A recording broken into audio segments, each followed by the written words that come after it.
Let's see what happens down the track. Players are out in the middle here in Launceston. It's a chilly night. There are sleeveless sweaters and more on players all over the place under heavy skies, and there are some showers around the place, but we're here. It's dry. It hasn't rained for a little while now. We've got a magnificent stadium here, and we've got the ball in Big Billy Stanlake's hand to kick things off.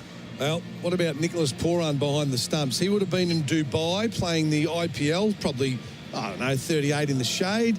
He might have nipped home to Trinidad for a couple of weeks and just had a couple of pina coladas. And now he's down there in Launceston. It's about 12 degrees. And you know what? Bitterly cold. We shouldn't underestimate the challenge that being an international cricketer, crossing time zones and into new weather, facing new weather and climatic conditions as the days go by and the weeks tick by, how difficult a challenge that is as the players take a knee to support Black Lives Matters. It's very much up to each club, their individual preferences, and the Melbourne Stars, to a man, have decided to take a knee. One of the boys didn't the other night. Was it Benny Dunk that decided not to? Decided not to, that's fine. Absolutely. Each to their own, but yep. Just a bit of silence here at the moment for the Black Lives Matters situation. Hinchcliffe is in and O'Connell is in. So there is a couple of spinners in for the Stars. Just recognising the moment. United front. International game, cricket obviously, and many of the matters that are in front of the Black Lives campaign, real and every day for a lot of these cricketers. 100%. It's a long minute. It is, yeah, it is. Just while we've got a pause, if I could, just lost to the cricket world, a great man in Adelaide, Eric Freeman, played football for Port Adelaide and cricket for South Australia and Australia. Wonderful man, unfortunately passed yesterday, so I just wanted to, all our Adelaide listeners and friends and family of Eric Fritzy Freeman, gentleman lost to the game. Yeah. Too much of it this year, unfortunately. There certainly has, as the minute ticks down now.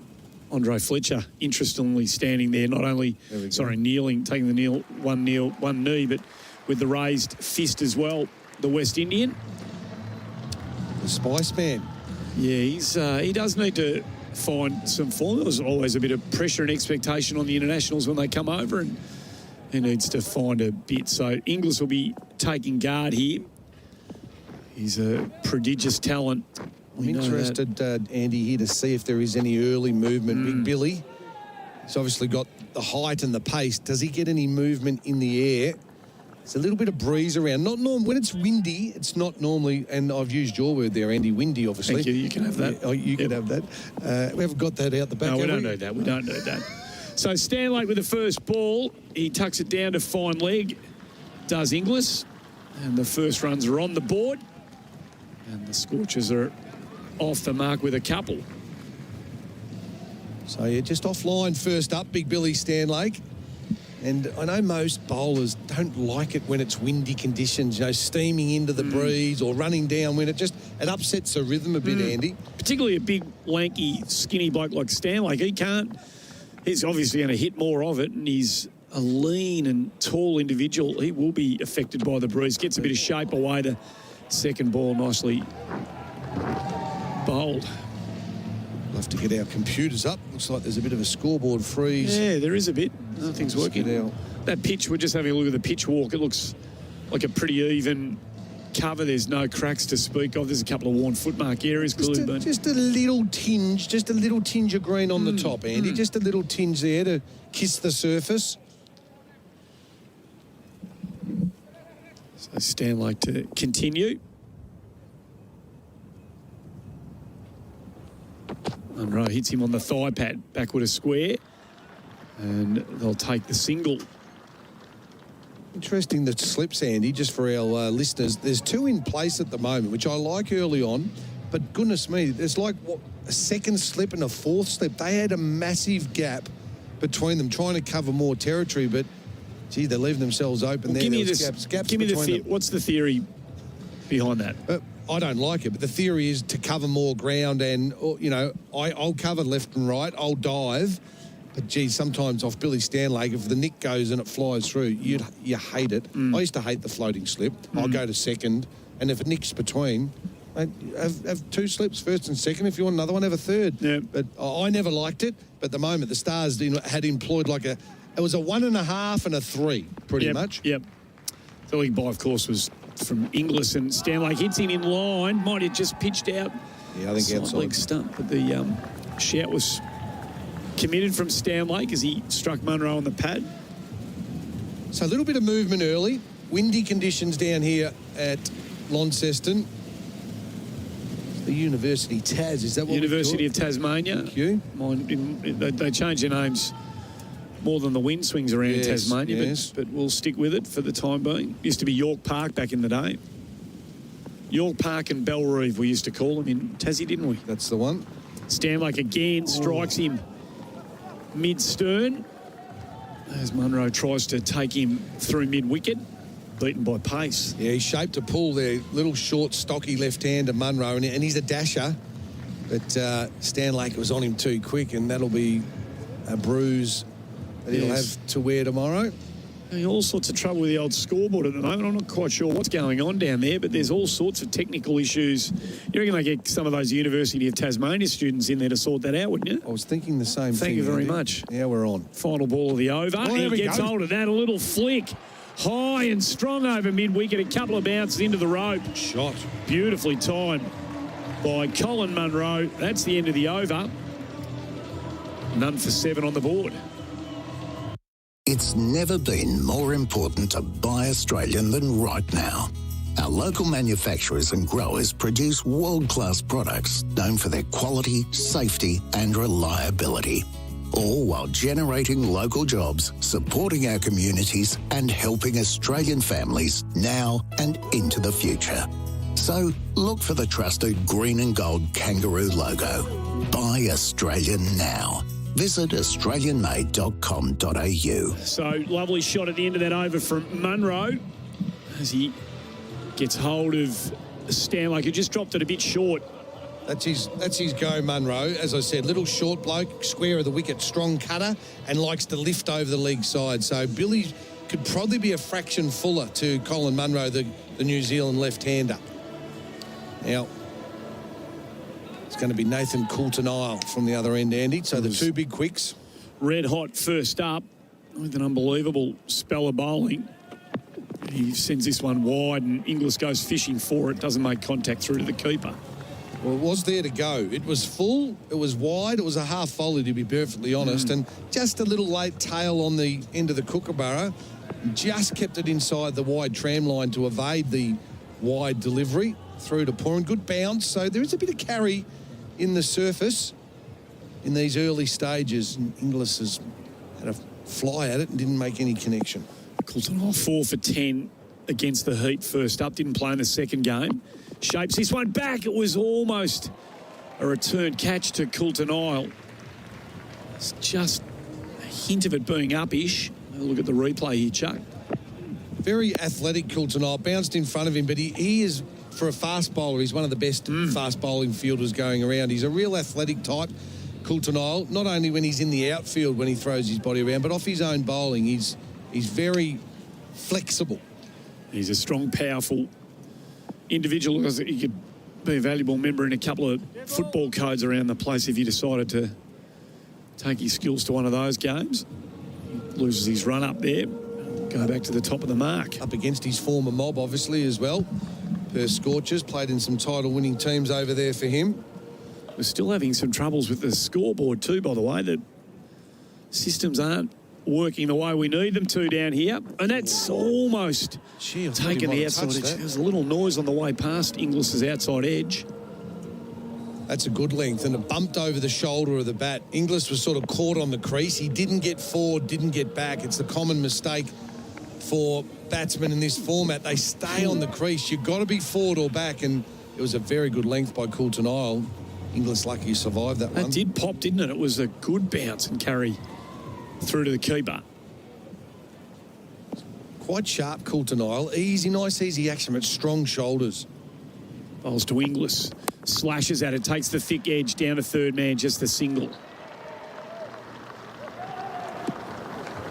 Big Billy down there at third man, collected. So, yeah, Inglis just hasn't had his feet moving. You and I pumped him up a little bit early on, but his feet have been concreted on the crease. And anyone out there listening, you've got to move your feet. You've got to get forward or back. You get pinned on the crease, everything, LBW, bowled, you're nicking them because you're not at the right length of the ball. And that's brought Munro on strike.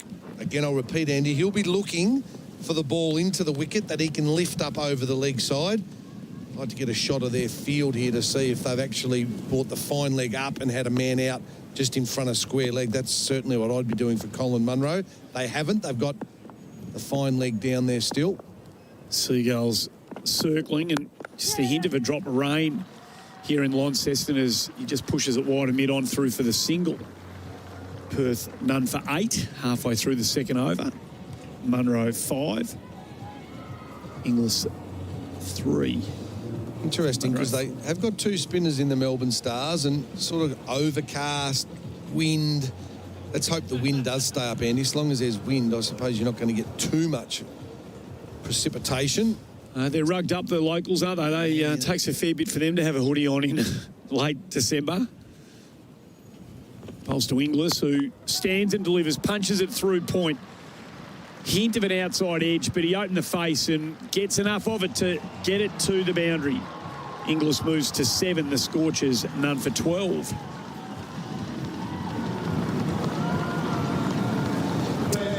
It's the end of the over.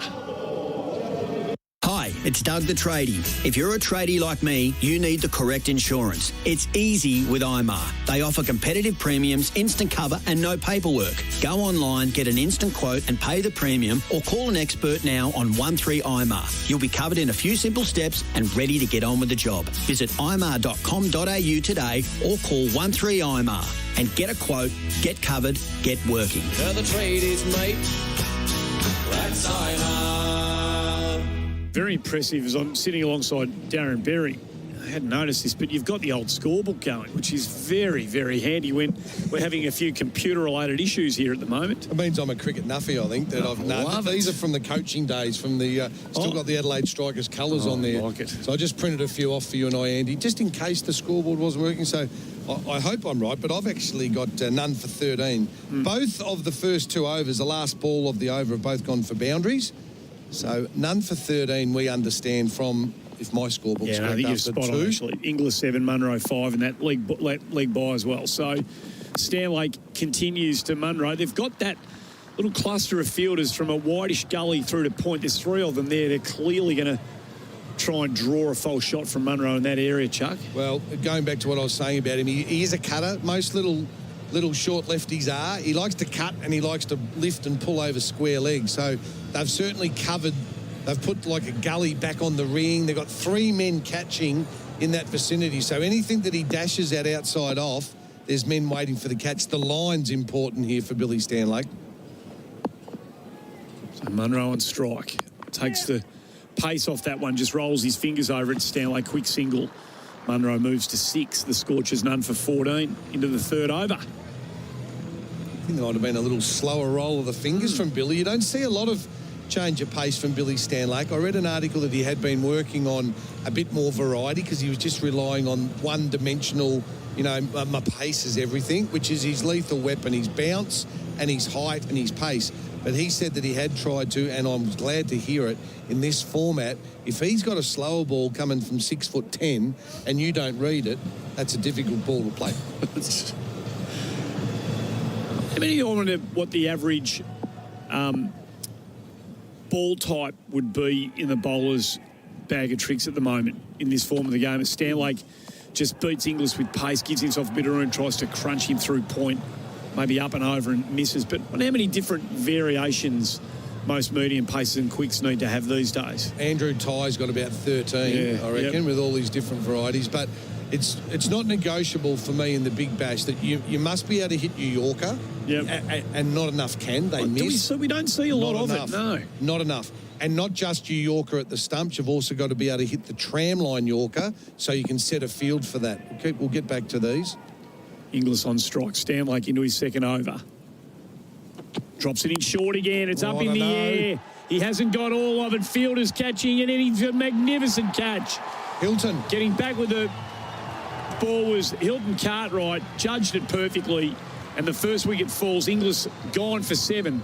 The Scorchers 1 for 14. Yeah, the steepling bounce again of Billy Stanlake. He is a hard man to pull because it stands up at you vertically. So he got a 6'10" bowling to a 5'10". Not even that, I don't reckon. Inglis maybe 5'7", and he's tried to play the pull shot with low hands. He's come from a low base, and he's tried to pull from underneath the ball. Andy, all it's going to do is go in the air, so it had to go over the fence or it was out. Yep. Understand what I'm saying there with those lower. If you pull from hands low, it's only going up, so you've got to clear the fence.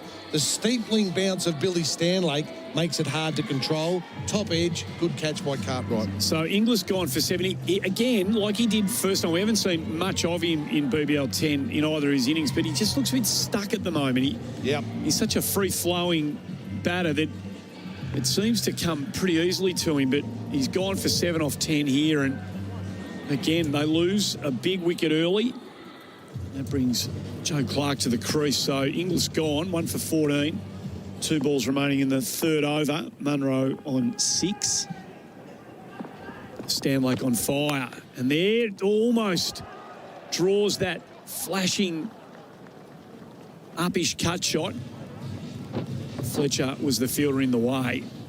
No run. Well, that area that we were talking about, Andy, they're heavily patrolling there. 3 men in that sort of backward point gully region, and he couldn't get it through. Fletcher knocked it down. Might have hurt his hands in the process. So another dot ball. Yeah, the Spice Man, bit of chilly out there for him. But this is a good over by Billy Stanlake. He's had 4 dots, including the wicket, and only a single. So really good one for the Melbourne Stars. He loses this one down leg side. That'll be re-bowled. 1 for 15. Yeah, just back on Josh Inglis, he hasn't got his feet moving yet. Your feet give you rhythm. If you haven't got your feet moving, you're sort of throwing your hands at the ball. And even the shots that he played tonight, they weren't well-timed strokes. Even that nice punch-through point, it was off a base that wasn't actually forward into the ball. So there is some problems there early on. We think he's a very good player, but he just hasn't found his rhythm in the first 2 games. Bounce here for Stanlake. He drops it in short again and into the armpit chest region of Munro. That was a good short ball. Nasty stuff from Stanlake. After 3, it's 1 for 15. Good over. Visit your local Dulux Trade Centre or Inspirations Paint Store for all your professional painting needs. With over 230 locations around Australia, you can be confident we have the right tools to help you get the job done. Our trade stores have all the commercial paint and accessories you'll need, as well as the best expert trade staff who are on hand to give great advice and quick service. When it comes to your next paint job, head to your local Dulux Trade Centre or Inspirations Paint Store. For McDonald's, the McRib and El Macco are back at Macca's this summer. That last ball from the Stanlake Oval over Darren Berry. Again, steepling bounce. That's the best way to describe it. He hits the surface, and instead of it coming up around your chest height, it's going up more towards your chin and above, and it goes up very steep. Well, he's a unique type and able to make the most out of it, and he is. Coulton Isle continues. Draws the outside edge, the flashing blade of Clark. He gets off the mark straight away. Just the single down to third man. 1 for 16. Clark 1, Munro 6. Again, and probably another one, Clark, that a lot of people listening don't know a lot about. An Englishman, a dasher from over in county cricket, and he gets his opportunity because Jason Roy and it's Liam Livingston, isn't it? Yep. Who did so well last year for the Perth Scorchers. They're not arriving until after their commitments, and I think they're available for the Scorchers after the Christmas break. I think that's right, yeah. So Clark sort of get an opportunity here, and he's a dasher. Munro facing Coulton Isle onto the hip. He just tucks it back at a square leg. Just the single. He moves to 7 from 9. The total up to 17 for 1. Early stages, but the pace has troubled the Scorchers. And when we say the Scorchers, it probably hasn't been a lot of, with Munro and Clark there, they're 2 foreign imports, Inglis early on. But the pace and the bounce seems to have troubled them early on. Gee, there's some cold Perth boys. We just got a shot of their bench. They've got golf gloves, they've got towels. They are. Bit of barn boogle stuff on. Oh, I thought I heard a nick again there on our effects, Mike. It's just a dash dot. So he flashed it, Coulton Isle outside. They're certainly length conscious here, the Stars, aren't they, Chuck? They're giving them nothing to drive. They're not letting the Scorchers boys get on the front foot at all. Very good start by the Melbourne Stars. We said they're the best team on paper. Only early, 1 for 17. Always trying to chase 2 or 3 early ones to put the batting team on the back shoe. Coulter Niles charging in again. Again, pins him on the back foot, punch through extra cover. Lovely shot from Clark. They'll come back for a couple. It's a bit clumsy in the field between the Stars boys, but no real damage done. 1 for 19. Clark 3. Munro 7. That was a nice shot. Only got 2 for the reward, but he picked the length early on, Clark, and he stood up on his toes, and you called it nicely, and he punched it into the offside. Didn't try and overhit the ball. Used the pace rather than fighting the pace. Coulter Niles, none for 10. Now he does get some shot. Front foot action, frees the arm, slashes it just backward a point for 4. So Clark had the room and took advantage of it. He moves to 7. It's 1 for 23. Threw his hands at it. He went deep in his crease. Coulter Niles actually went full this time, the length that we haven't seen too much of, and Clark wasn't going to resist. It was a beautiful, juicy morsel, and he threw his hands through it and cracked it. Lovely square drive for 4 by Joe Clark. Last ball of the Coulter Niles over. And he goes high and strong over mid-on. I don't know whether he has. It won't get to the rope. The fielder's underneath it. Got into position to take the catch. Liam Hatcher, and then the ball's gone straight through his hands. He hatched that one. That was no good at all from the Dom Thornley lookalike. He is a Dom Thornley lookalike. Gee whiz. Rusty there. That's amazing. He tripped over and he made a mess of it, Andy. Let's be honest. Let's have a break. That's the end of the over. It's 1 for 24. Sometimes needing new tyres can catch us by surprise. That's why Tyre Power gives you the power of Zip Pay and Zip Money. It means you can get what you need now, get back on the road safely, and pay for it later, taking advantage of the interest-free periods. So if you need new tyres or mechanical repairs, don't wait till it gets worse. Get them now with Zip Pay or Zip Money at Tyre Power. No fuss, no wait, no worries. Terms and conditions apply. So visit tyrepower.com.au or call 13 21 91 for your local owner-operator. And El Macco are back at Macca's this summer, and Glenn Maxwell comes into the attack after 4 overs of pace. We'll see the variation, the off-spin of Maxwell. He's been bowling a bit in the power play, Glenn Maxwell. Opened a couple of times, so good leadership. He's not trying to hide in the middle overs. He's putting himself up there. Well, the new power plays, the new rules, the power play's over. Correct weight. No surge until after the 10th, so I just got to put a circle on that. 4 overs now, the power play. And at the end of that was 1 for 24. Obviously, we're now into the 5th over. The old power play was 6.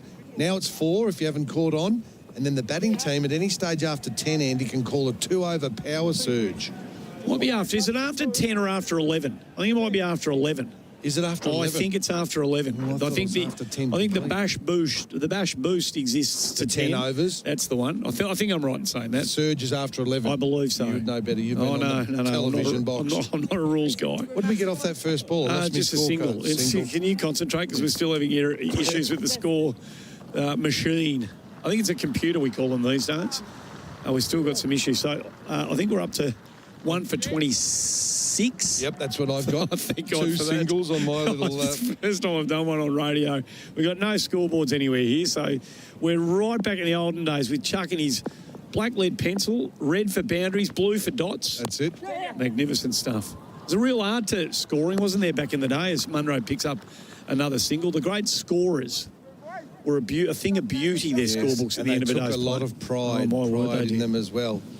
And meticulous. I used to love going up after the Victorian Shield game. Some of the boys that we had, Jimmy Hamilton, and get back to a few of the other legends of the scoring fraternity. 1 for 27 as Clark on the back foot works it down to that whitish mid-on for another single, which is what they're doing in it at the moment. 1 for 28 halfway through the 5th. Picket fence at the moment, all singles. Stars on top in the early stages. Big hitters to come of Turner and Marsh, of course. So give him something to work with. Thick outside edges. It's flayed. That's a good single. Quick single. Clark must have been off and racing as soon as he saw Munro swing the bat. 1 for 28, halfway through the fifth. I don't think Glenn Maxwell was too impressed. Big Billy Stanlake was at backward point, which you don't have your big quick at backward point. Left-hander, Maxie spinning away from the bat. That's where the ball's going to go. That's actually the hot spot, Andy. And the big 6'10" at backward point. Long levers, takes a long time to get the message from the brain to the end of the arm and then to throw it. Another single. I think that's over, Andy. What is the score? 1 for 30. Thank you very much. IMAR. We all know they're the tradies' mates when it comes to business insurance. That means if you're a chippy, IMAR's got you covered. And not just you. Insure with IMAR and they'll cover your subbies as well. Plus, receive competitive monthly premiums at no additional cost, which is great for cash flow. Even better, there's no paperwork. Just a simple phone call and we'll get you covered too. Call 13-IMAR now. That's 134627. They're the tradies, mate. That's IMAR. So the Scorchers, having lost Josh Inglis early, just taking their time here, not losing another one quickly. We saw them get behind the game very quickly the other night when they were 3 for 19, halfway through the third or fourth over, and there was no coming back against the Renegades. They've clearly taken a more circumspect approach. They did come out all guns blazing the other night. Despite the loss of wickets, they kept throwing the bat at everything. There were boundaries coming at as just as regular a rate as there were wickets. So 1 for 31 after 5. Leg spin into the attack, Andy. Of Tommy O'Connell into the attack. So he goes for a single first up. Cartwright does the fielding down at long on. Interesting. Early on, again, we are out of the power play zone, just repeating, only the first 4, so they can have men out. So the spinners are coming into the game maybe a fraction earlier. So Zampa's out tonight, gives O'Connell an opportunity. A bit short. Drops it short onto the hip, spinning onto the hip of Munro, who tugs him backward a square again for a single. 1 for 33. Munro and Clark both into double figures now. So got their little bases established as Clark drags him and swats him right over mid-wicket and all the way over the road. That was flat and hard and beautifully struck. Yeah, got down on one knee, and you're right, he slapped it. That's what he did. It was slap shot, sort of ice hockey style, over mid-wicket. But again, cardinal sin. And I think it was Hilton Cartwright. It was a wrong-un. But Hilton Cartwright is 10 metres off the rope. That is bad. If you are on the rope in this format, Andy, stay on the rope. Full bunger on the knee, and he's gone for another one. Back-to-back sixes here. Clark feasting. 1 for 45, and the young leggy is right under the cosh here. Yep, he's got to compose himself. Don't rush, young man. The common mistake young spinners make, they get hit for 6, and it's almost like they want to bowl the next one as quick as they can. Andy, get me out of here. I'm glad Glenn Maxwell's gone to him and said, OK, let's settle. One, he got lucky. One was an ordinary one. I just want to repeat those Melbourne Stars fielders out there. Again, look, Andy. Yeah, it's a catchable ball on the road. It's a catchable. If you are on the boundary, SOS, stay on the boundary. You're there to stop 4s and 6s. It's not trying to charge in and stop. The blokes in the ring will get the one. If you're on the fence twice in it's over, Hilton Cartwright was the offender, I think, on both occasions.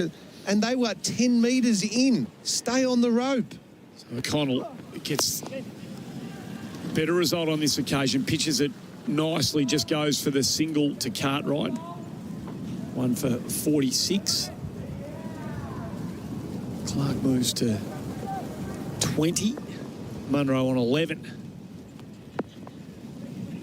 Final ball of the over. Oh, he's gone up. It might have just pitched. The umpire had a look at it. The shout was earnest. No result. So at the end of the 6th over, it's 1 for 46. It's never been more important to buy Australian than right now. Our local manufacturers and growers produce world-class products known for their quality, safety and reliability. All while generating local jobs, supporting our communities and helping Australian families now and into the future. So look for the trusted green and gold kangaroo logo. Buy Australian now. Visit australianmade.com.au. We've got some scoring issues here with the computers. Clark has got to 25 by virtue of those back-to-back sixes in that O'Connell over Munro on 11. 1 for 46 after the sixth. And it looks like they're going to persist with spin. So we've seen Maxwell, O'Connell, and now Hinchcliffe comes into the attack, the left-arm Chinaman. Yeah, I love it. I love spin in this format, Andy. I reckon it's a good stopper, but that last over was expensive. He drops it a bit short, and he's pounded through cover point. In fact, a genuine cover. Some good work down on the boundary then. And Clark just the single. So the scoreboard ticks over to 47 for 1. Just getting themselves back into the game here, the Scorchers. Yeah, they are. And Joe Clark's been the one that's instigated a couple of big sixes. Hilton Cartwright it was, but still, he was 10 metres off the rope. That message needs to go out from David Hussey. Hey, get back on the rope. Just Munro, whose reverses now, was shaping way outside off stump and has got enough on that. I think it's got bat. It's gone all the way down to, well, third man as he was originally facing up. Fine leg by the time he plays the shot. And he takes it all the way. So the 50's up for Perth. 1 for 51 into the 7th over. And yeah, that's off the bat. So 4 runs to Colin Munro. And they're really starting to up the ante here. They have. The last couple of overs have really sort of swung back now to a sort of an even contest. Melbourne Stars, it's getting awfully dark overhead. I know night is almost upon us, but dark conditions. Let's fingers crossed we don't get any rain. So what's Hinchcliffe's answer here? Munro's starting to reverse and lap. Again, he's moved right across outside his off stump. Again here, he just caresses this one through cover point for a single. 52 for 1. Yeah, good observation, Andy. Here's Munro, the left-hander, batting almost on off stump. He's saying to Hinchcliffe, are you brave enough to try and bowl me around the legs? And if he has a go, Munro then is going to launch him to the leg side. So tactics within the game, I love it. It's a nice chicken shop across the road. I reckon he'll probably hit it into that. Clark's right back onto the short one and helps himself to another one, Chuck. That's his third big one in the last couple of overs. Another 6 on the board for Joe Clark, and they're starting to really up the rate here. Well, normally I'm an advocate for spin, but in the last 2 overs, there's been some ordinary spin. Half trackers and full tosses. I'd be going straight back to the pace here with the overcast conditions and the bounce that we saw Stanlake and Coulton Isle get. I reckon I'd be going back to the pace, to be perfectly honest. Maybe Hatcher, the lookalike. Stoinis with some little nibbly mediums.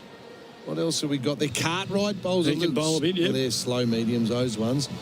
Just, yeah. Well, they're bowled. Well, these guys have batted themselves back into the game, but they've completely taken advantage of the 2 young spinners. They've looked for anything. Did you see Hatcher the other night? I didn't see that game. No, I must admit I missed that game. It's hard. Yeah. I didn't see that Melbourne Stars game as well. So I know he's a Sydney boy and been on lists for a long time. He got his opportunity, but spin at the moment is being proven to be very expensive. 12 off just 4 balls here from Hinchcliffe, and it's either 15 or 16 O'Connell went for in his first over. So Joe Clark, not a bad start. This 33 or 14 balls, Andy. Yeah. Munro's going to run a ball for his 16, and suddenly they're creating the sort of base from which Mitch Marsh could really turn this into something sizable. Although the Scorch would be happy for these two to keep going as Clark just nudges it down to long on again, picks up another single. 59 for 1.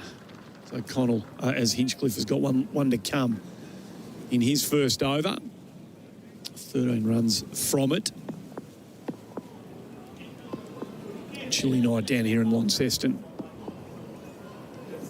He reverses again, gets his up-ish. It's going to get over Stanlake's head, pitches about 30 metres in from the boundary rope, and it gets the whole way. Kept running away from Big Billy. So really expensive over in the end. 17 from it. And at the end, the Scorchers are 1 for 63. For many of us, our car is our pride and joy, or the family taxi. And for some weeks now, it's been sitting idle in the driveway, waiting. waiting for the moment we can get back out on the road. Before we do that, book in with Tyre Power for your free 5-minute tyre safety check. Plan ahead, beat the crowds. It's so important to check your tyres are 100% roadworthy and safe. Find your local independent Tyre Power dealer at tyrepower.com.au. So this game has swung in the last 3 overs. As soon as Glenn Maxwell's decided to introduce spin into the attack, there's been enough ordinary bowling produced and enough good batting from these two. Clark. Good spin changes the game, so does bad spin. Oh, yeah. Oh, well, yeah, absolutely. I mean, Maxi's first over in fairness was just the picket fence. That went for 6 singles. You're copping that. Yep. But the two, O'Connell and Hinchcliffe, they've bowled 2 poor overs, as we suggested. The Dom Thornley look-alike. Those that don't know Dom Thornley, former New South Wales all-rounder. And got a little carrot top here. It's Liam Hatcher, isn't it? It is. Looking forward to this because he got 3 for 20-odd the other night, but I didn't watch that game. I had training myself. Medium pacer into the attack. Got the edge, gone! Got him! Perrin takes the catch and Hatcher makes the breakthrough straight away. Clark's gone caught behind for 34. Well. We called for the change of pace. Maxwell is obviously listening to the Big Bash Nation. Hatcher's come on, put it in a good area, found the outside edge. Nicholas Perrin behind the pegs. Nice catch to his right. Had to move, got 2 gloves there, but gloved it nicely, pouched it. And the old Hatcher, 3 for 20-odd the other night. How easy is this game? He's saying, I should have been in the Bash years ago. They wouldn't give me a game in Sydney. Again, that extra bounce, it was way outside off stump. And on another night, it might have gone a row, but it just got a bit bigger on Clark than what had been obviously dished up by the spinners. And that extra bounce has drawn the error. Okay, Andy, coach's hat on. What we've seen so far, what's been more effective on this pitch, what we've seen? Just short of a length. And pace or spin? I know, definitely the pace. Lance Morris is in the shed for the Melbourne Stars. Hinchcliffe and O'Connell have bowled 1 over. Okay, righto. O'Connell out. Yeah, Morris in. Well, okay, you need to go through the rest of their... What can they cobble together with the rest of their bowling stocks if they decide to pull the pin on one of their spinners earlier? They got enough... Yeah, they've got Stoinis and Cartwright as backups. Okay, righto. So, and then you've still got Coulton Isle and Stanlake. And I'm bringing Big Land. He's got some steam. Yeah, So there's the, They should be having that conversation. Well, that's what, as I'm trying to give our listeners, from a coach's perspective, I'd be looking at now going, hey, spins in the bin on this. The bounce is troubling. Morris in, O'Connell out. Spins in the bin, pace is ace. Yep, that's the one. Just to keep the little poetry going. Beautiful. Love it. Let's see if they pull that rain after the 10th. So Marsh in. The X Factor player, Mitch Marsh. No, he's not the X Factor, but will the Melbourne Stars pull that rain? Hatch has got 1 for none from 1. He fires it in. Good shout, he's gone. Hatch is on a hat-trick. Marsh gone first ball. Goodness me. Well, look, Mitchell Marsh, that's it. He's heavy feet. He's got heavy concrete feet early on. Well planned, well executed by this young man, Hatcher. Mitch Marsh, 35 seconds ago, I'll come back to it because a replay.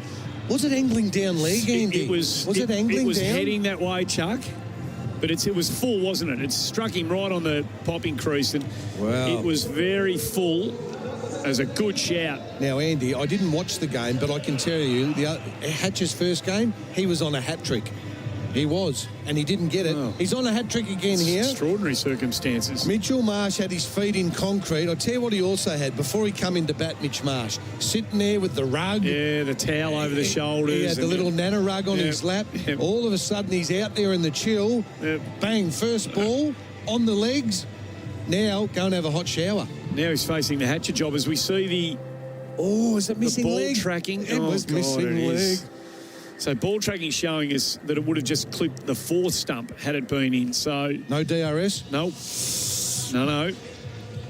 Are you a yay or nay?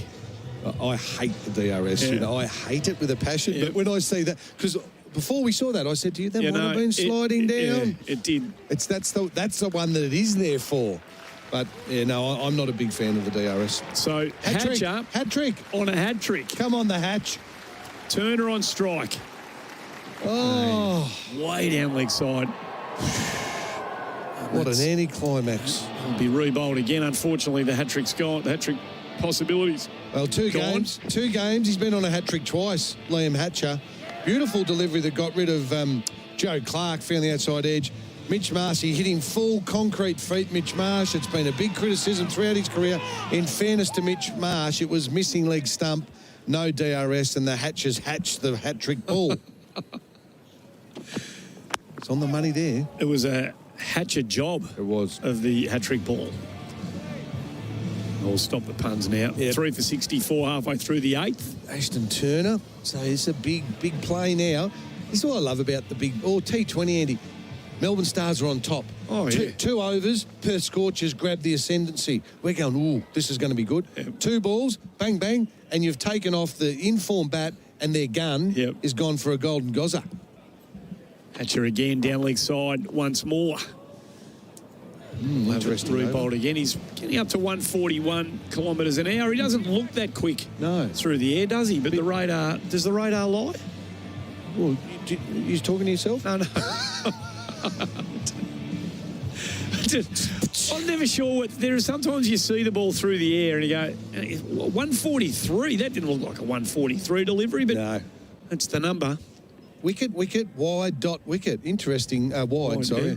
Interesting over. Oh, he's pinned him on middle and off, and Turner's gone across the crease and lapped a half volley down to fine leg for 1. That is mighty brave. Shuck, that is unbelievable. Mighty brave batting from the Perth Scorchers captain. Hatcher's got he's got a full head of steam here. He's got 2 big wickets. That one was on the money, and Ashton Turner lapped him off middle stump. That's unbelievable. That's batting. brave. That's premeditation, isn't it? You've decided you're going to play that shot no matter what ball you get. Yep. You've committed to that before the bowler's released. 3 for 6. Which most of them do. Yep. Most of them make up their mind, I'm going to reverse this one, and then they use their feet. And that's what Ashton Turner, he really watched the ball. I mean, we thought as he let it go, he's going to bowl him. Ashton Turner watched it right onto his bat and made sure that he executed it. So well done. 3 for 66, Munro on strike. 20 from 17. Inside edge. Oh, a chance of a run out here. He had to get back. Hatcher is in the game. He's had everything going on this over. And still another ball to go. I was about to say over. We've got another ball to go. Munro had a bit of the slips, and he just got back. He's come around the wicket to Munro, and then I'm not sure whether Turner gave the No. There might have been a bit of a quick mind change from the senior partner out there. In the end, calamity. I like what I see here, Andy. I like Hatcher. He's a first sighting of the big red. Final ball of his over. Munro heaves into that covered drive, lofted over the top of the infield and finds the rope. 8 overs gone, 3 for 70. Hi, it's Doug the Tradie. If you're a tradie like me, you need the correct insurance. It's easy with IMAR. They offer competitive premiums, instant cover and no paperwork. Go online, get an instant quote and pay the premium, or call an expert now on 13IMAR. You'll be covered in a few simple steps and ready to get on with the job. Visit imar.com.au today or call 13IMAR and get a quote, get covered, get working. They're the tradies, mate. That's IMAR. Great to have you with us. Darren Berry here for Western Union. Another fast delivery by Western Union. Send money overseas with our app. And all the stats, of course, coming through now. Thick and thin and all that sort of stuff for Dulux. Professional painters choose Dulux. So 3 for 70, Turner 1 from 2. Munro 24 from 19. 3 wickets have fallen for Scott Pack. Turn unpaid invoices into cash. Go to scottpack.com.au and a little drop and run there from Turner to start the next over from Stanlake, over number 9. Good captaincy from Glenn Maxwell, proactive. He's straight away, spin's not working here for me tonight, so I'm going to go back to me quicks. First 2 balls, Hatcher produced a double wicket there. He was on a hat trick.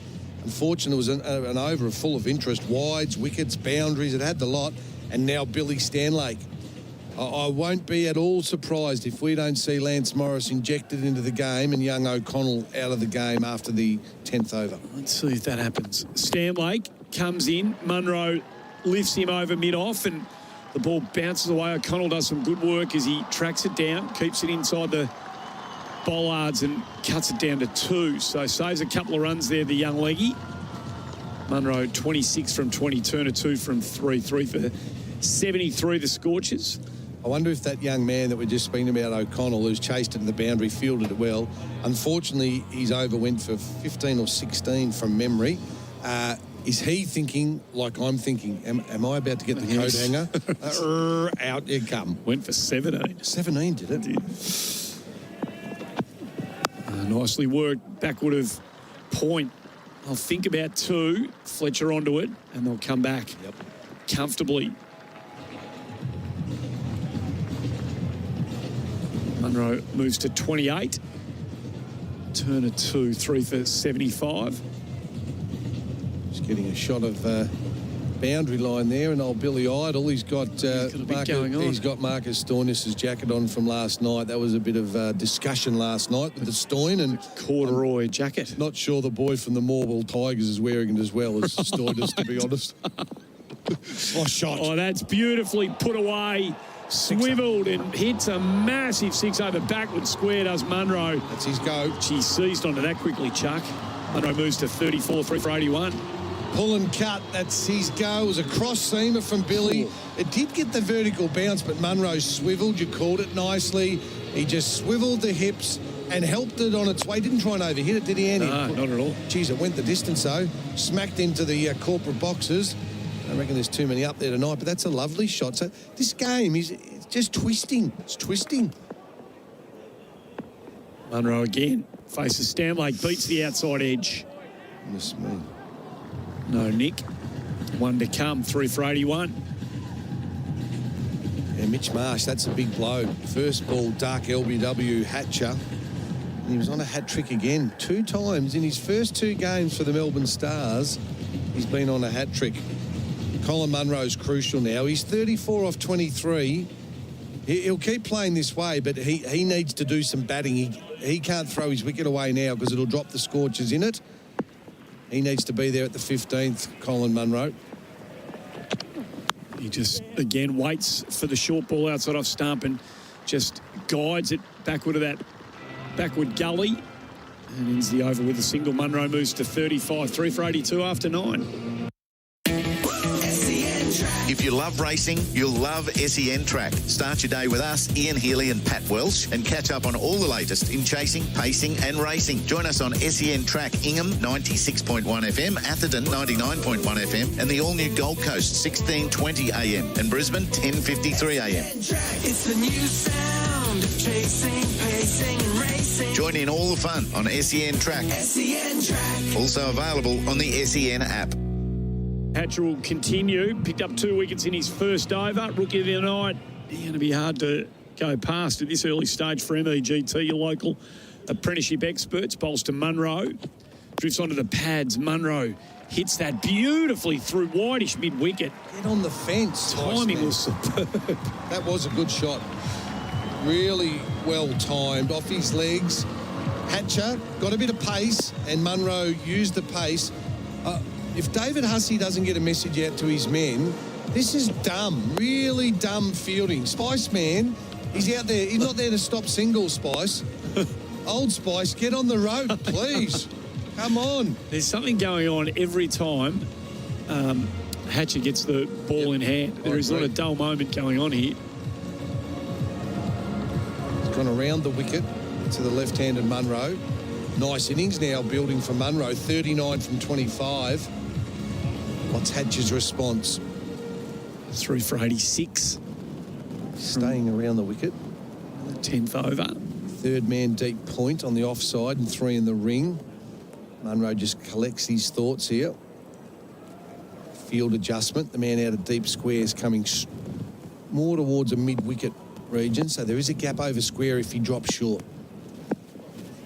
Hatcher to Munro. He does drop short. Just tucked it. Yeah, double him up a little bit there, and he just works it into that vacant mid-wicket area for a single. So he hasn't hurt himself, has he, Munro? He's just sort of stretching a bit, isn't he? Yeah. He moves to 40 from 26. He's really up the ante since Clark departed. Turner hardly getting any strike at the moment, just the 3 balls faced. 3 for 87. A healthy run rate. It's a good game of cricket, this. Yeah, balls in it, runs are flowing. Runs and wickets, entertaining stuff. Turner gets the outside edge. Straight to Fletcher at that short cover, no run. I like what we see from Liam Hatcher, boy from Sydney. I think he was on the Thunder's list. Didn't get much of an opportunity, and down here he gets a crack with the gun team. So he'd be pretty happy with things, I would have thought, Andy. Three for the other night. He's one of those urgent cricketers.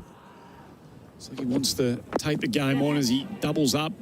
Turner again hits him high on the thigh pad. We'll get a leg by there, I'm sure, unless there was an inside edge. And just a silly shot at the stumps at the bowler's end. There was never a chance of a run out there, and they've turned 1 into 2. So, gee, that used to frustrate me. And I imagine as a coach and a captain, there's nothing to be gained by that. Just hang on to the ball, mates. It was Melbourne Stars have done some dumb things tonight in the field. That's another one. You're right. It was unnecessary. But can I also say, Andy, for our listeners, Nathan Coulter-Nile should have got in the ring to avoid the run out. I'll tell you why in a minute. Top ball there from Hatcher. Bit of a rule in T20 cricket, Andy. When the ball goes into the offside, right, everyone that's fielding on the leg side needs to be alive and active to back up. Yep. And if you're on the boundary, you make an effort to run to the ring. It's a little thing, just in case. And you know what? Just in case happened then. Saves a run. 1 run. Yep. Let's see at the end of the night when we're here in the 19th, 20th over the next innings, you know, the little things add up. So Turner, 2 from 6. Again, Hatcher looks for that Yorker, just loses it onto the leg stump, and Turner tucks him down to wide, fine leg and picks up a couple. Good running down there. That's the end of the 10th. Turner moves to 4, 3 for 91. Breaking news. The Saucy McRib and legendary El Maco are back at Macca's with delicious pork dripping in smoky barbecue rib sauce or juicy beef with chunky Mexican salsa. Grab yours today. Available after 10:30 a.m. for a limited time. Next time you see a Cameron's Can-Do yellow truck, check for the Cameron's Green Ribbon. Introducing new enviro-friendly heavy vehicles to its fleet each year, Cameron's is committed to reducing its carbon emissions. We can move the world for you. Cameron's Can-Do. Camerons.com.au. So drinks break here at Launceston. Good game of cricket this. It's been fluctuating pretty wildly through the first 10 overs. The sort of conversations the Melbourne Stars will be having right now. They'll be formulating a plan. If they are going to bring in the X factor and change their lineup, they'll be probably deciding it right about now. 3 for 89 at the drinks break. Inglis out for 7. Cord Cartwright bowled Stanley. Clark was outstanding for his 34 off 16. 1 4 3 6 struck at 212.5. Caught Puran, bowled Hatcher, and then Hatcher, the very next delivery, knocked over Mitch Marsh with a leg before decision that was probably a little bit dodgy. What have you noticed in the Melbourne Stars huddle? What I've noticed is David Hussey runs straight to O'Connell and gave him a pat on the shoulder. I'm not over. I'm not. I haven't got it confirmed, but what I saw from that body language, exactly what we spoke about, Andy, 3 overs ago. You brought it up. Yep.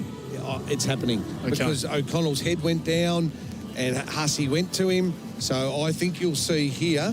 I must admit, I don't know how. Paperwork's being put through. Yep. 3 demerit points for O'Connell. You're out, and we're going to bring the speeding fine in of Lance Morris.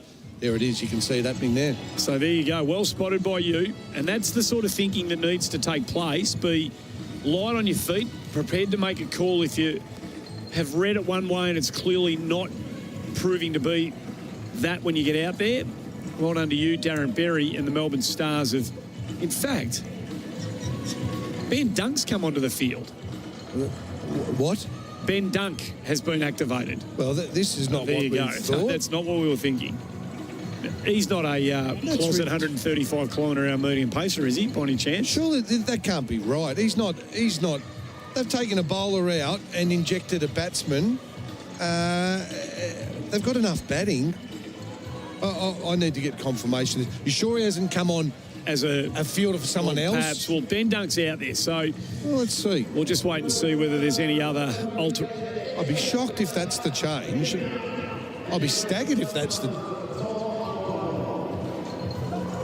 What do we hear there? O'Connell out. Quite picked that up. The PA announcer at the ground. There's no official confirmation from the ground at this stage. Ben Duncan for... No, that does seem... Are you allowed to swap anyone for anyone? Well, I believe you are. I thought you had to go a like for like. No? No. Anyone? Yeah, absolutely you can. Okay. So Maxwell back into the attack. So... Substituted player, Tom O'Connell. Activated substitute, Ben Dunk. There is the paperwork, official. Well, I'm confused. I got it half right, but I'm not happy that I didn't get it fully right. And all they've done, they've lengthened their batting. Well, they have. Okay, we'll stay for the here and now. Turner heaves that over mid-wicket. Think about the second out to Fletcher. So, no, they're going to turn it into 2. 3 for 95, halfway through the 11th. Yep. So, is the theory... We think we're going to be chasing a total. At the halfway mark, they've got 90 on the board. Looks like we're going to be up against, 180, 190 here. Yep. Let's lengthen our batting. So that's clearly what they've done. Oh, that's a nice strike. Turner, magnificent, just leans into Maxwell, picks him up and helps him way over mid-wicket for another 6. So this big total, if that was the rationale from the Melbourne Stars Brains Trust, they've got it right at this stage because the 100's up halfway through the 11th, Turner 12, Munro 41. Well, my rationale was to take the spinner out and inject another quick into these conditions. Try and stop it from getting up to 180. And get it to be 168 instead of 192. The Stars have gone, we're in a spot of bother, we're going to lengthen our batting. But then what they've done here, they've gone back to a spinner in Glenn Maxwell and Backman Turner overdrive, just set him into in the mid-wicket over the fence. Yes. So Turner getting active now. Conservative start, 12 from 9. Munro 41 from 27. And he goes again, over mid-on this time, a bit straighter. But the same result. Another 6, and the Scorchers are really putting their foot on the Stars' throat here. 3 for 106. Turner 18 from 10. Munro 41 from 27. Tactical error, Melbourne Stars. Interesting, isn't it? Let's see if they prove to be correct. And they may well, but a tactical error they made, in my opinion, the wrong X Factor sub. Then they've gone back to spin. Ashton Turner, bang, bang, bang. He wanted to go again. He was on a roll and he just didn't quite pick up the change of length from Maxwell, under edge, down to that wide mid-wicket region for just the single. So Turner's going now, 19 from 11. Munro 41 from 27. 3 from 107 now, the Scorchers. Fascinating game, this. Isn't it? Decision-making taking place off the field that's curious. Strange. Yep. Very strange. They've already got 6 powerful batsmen. That's right. We knew it was a long batting lineup anyway, didn't we? I mean, you made mention that when you saw the team sheet come through. Anyway, it's 3 for 107 after 11. Melbourne Apprenticeship Group. Apprentice labour hire. A flexible, cost-effective construction workforce supporting tomorrow's tradespeople. Reliable first to fourth year apprentices on contracts from 1 week to ongoing. Google Melbourne Apprenticeship Group today. You can build with confidence with Metricon thanks to our lifetime structural guarantee. And we now offer advice and guidance to all Australians so they can truly love where they live. For more info, visit metricon.com.au. New South Wales Contractors Licence 174699C. The power surge becomes interesting here, Chuck. They've got 2 set players here, Turner and Munro. Yep. The 11th over has been bowled. Overs remaining. So let's have a look at this. Stanlake's got 1, Coulton Isle 2, Maxwell 2, O'Connell, Hinchcliffe. They've got 3 each. You'd be surprised to see either of them. O'Connell's gone. Oh, he's gone. Of course, so you won't see him again. Yep. He's out, subbed out. Cartwright into the attack. So they're digging deep now. They've going to make sure that the off pace, unless it's in the hand of the veteran Maxwell, might be cast aside for the night. Cartwright with his medium paces bowls to Turner, who tucks it through square leg for a single. I would have loved to have been in the Melbourne Stars dugout. Was it David Hussey's call? Did Luke Wright say, I think we're going to need an extra batsman to chase these? Was the bowling coach, it's not Mick Lewis anymore, he's changed. Who's the bowling coach now with the Stars? Too good for me. Whoever it is, it was Mick Lewis, he's gone. I'm sure he would have been saying, hey, stick another quickie out there and let's keep the total down. So I reckon there would have been some serious discussion and debate around that X Factor sub. And Munro, who's started to just play second fiddle through this little phase of the partnership with Turner, punches that down to long off for a single, 3 for 109. So they'll try and sneak a couple of overs here with Cartwright. I don't know whether Maxwell can afford to bowl again, to be honest now. Sneak a couple and then they'll finish with the Coulter Niles, Stan Lake and Hatcher, obviously, as well. Partnership up to 46 between those. Full toss from Cartwright, and Turner says see you later as he takes it long again. Awful ball from Hilton Cartwright. Got what it deserved. Yeah. Full bunger, no good at all. I love the swing of the bat of Ashton Turner. He's sort of an angular, tall type, and when they go, mate, they stay hit. Beautiful bat strike, beautiful swing. I'm a big Ashton Turner fan. That's his third 6. It was there to be hit, and he hit it. Cartwright got to get it right halfway through his first, has gone for 8. He's very onside conscious at the moment. Turner wants to heat everything into that region. Just a single on this occasion down to Maxwell. 27 from 14. 3 for 116 halfway through the 12th. Are you surprised, Andy? I know we're labouring the point here, but I'm sure our listeners will be thinking, are you surprised O'Connell outdunked him? I'm very surprised. Yep. Well, again, no disrespect to Ben Dunk, but his form's been awful for about 3 years. Yep, and made a run for about 3 tournaments. Been Ben Gunk. Well, we know he's got the long-term contract, so they've got to try and get something out of him. But his form, and already as a wide gets bowled by Cutter. I mean, he laboured for 14 or 15 the other night. His first at-bat in their first match was... He looked like a player completely out of form. He's had a couple of shocking years. He's a great fella. And he's done really well overseas in T20s. Like I've coached in the PSL, Caribbean Premier League. I haven't been to Caribbean, but he does well still in those comps. Just hasn't nailed it in the BBL. Maybe tonight's the night as the X factor. And he might be the man that swings it late. Where's he going to bat? For the start. 7 or... So Turner again, and again he goes. That's the area he's targeting. Over squealing. Magnificent fielding by Hinchcliffe. Maddinson it was, I beg your pardon. Takes the catch, elevated over the rope. Knew he was going to land outside. You've seen it before. Flicked it back into the field of play. Saves his team. How many? At least 4. Yep. Off the bat, I think you and I both thought it was gone again. Well, so did Turner. They were Longer rambling. Side. Nick Maddinson, that's 6. Oh, no, that's 6. He's got his foot down. Yeah, he couldn't get on replay, he couldn't get the ball in his hand cleanly to flick it back in. So it looked brilliant on the naked eye, but he's actually landed with his left foot, folks, to explain it to you wherever you may be listening to us.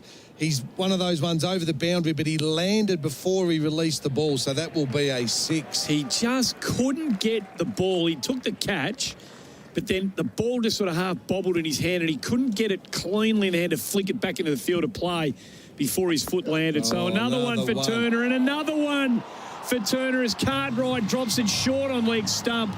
Turner for the 5th time goes long, and Cartwright has gone an absolute monster here. 17. In fact, it's at the end of the over. 23 runs from it. Yes. Turner goes to 39. 3 for 130. Visit your local Dulux Trade Centre or Inspirations Paint Store for all your professional painting needs. With over 230 locations around Australia, you can be confident we have the right tools to help you get the job done. Our trade stores have all the commercial paint and accessories you'll need, as well as the best expert trade staff who are on hand to give great advice and quick service. When it comes to your next paint job, head to your local Dulux Trade Centre or Inspirations Paint Store. We've got all sorts of computer scoring glitches here at the moment. The scoreboard's routinely a couple of balls behind the actual play, but at the end of the over, it was 23 runs that Cartwright went for as he just kept dropping onto the leg stump of Ashton Turner, and his length control was diabolical. Now Turner's hit 5 another 6s. spinner. Well, this is very strange. Nick Maddinson into the attack. Munro's been sitting back watching all of this. He drops it short. Munro cuts and Fletcher misfields. And lazy. Gives them a very easy 2. Should have been a dodgy second if they're going to go. But the lazy misfield turned it into An easy 2. Don't want to categorise, but, I'll come back to it. So Munro just heaves into Maddinson, down to Maxwell, 1 bounce. West Indies in the field as a jet, they're lazy. I'm sorry, I just got to call it casual. We'll call it casual. Yeah. That's a better word. And I don't like that. If I'm David Hussey, hey, listen, Spice man, bring the spice. Yes. At the minute, it's on the rack. The spice, not given much at all. 3 for 133. Turner 39 from 16. Munro 45 from 31. Oh, he's missed that one. Is there an edge? Is there an edge? He's gone. Mattinson's got one to hop big on Turner, who tried to go over mid-wicket again. He's nicked it into the shoulder of Pooran, who's gloved it in the end. I'm not sure Turner's all that happy with the decision here. He's filthy about something. Maybe it's the shot that he played, Chuck, but he's definitely got the edge into the grill of Pooran. It's gone all over. It's like a pinball machine off his chest and his chin. He's eventually taken the catch, and Turner's gone. Wow, that's a Christmas bonus, that one. Nick Maddinson out of nowhere. Turner tried to heave it over mid-wicket, and he got a top edge into the body of Pooran. Turner's just waiting. Is he waiting for the no ball? Just waiting, are we, for the no ball? Well, he's certainly holding his ground inside the rope. He's all the way back to the dugout, but once you cross the rope. The other thing I thought, Andy, and I think the rule has changed, but I'll throw this one into you. The edge went into Pooran's helmet. Go on. Now, that used to be not out if it actually hit if the helmet assisted. Yes. But I think they changed that rule. It's clearly not a no ball. I think they changed the rule because of, sadly, dare I say it, the injury, the untimely death of Philip Hughes, to say that you have to wear helmets up to the stumps, you have to wear helmets in close, and therefore there'll be no...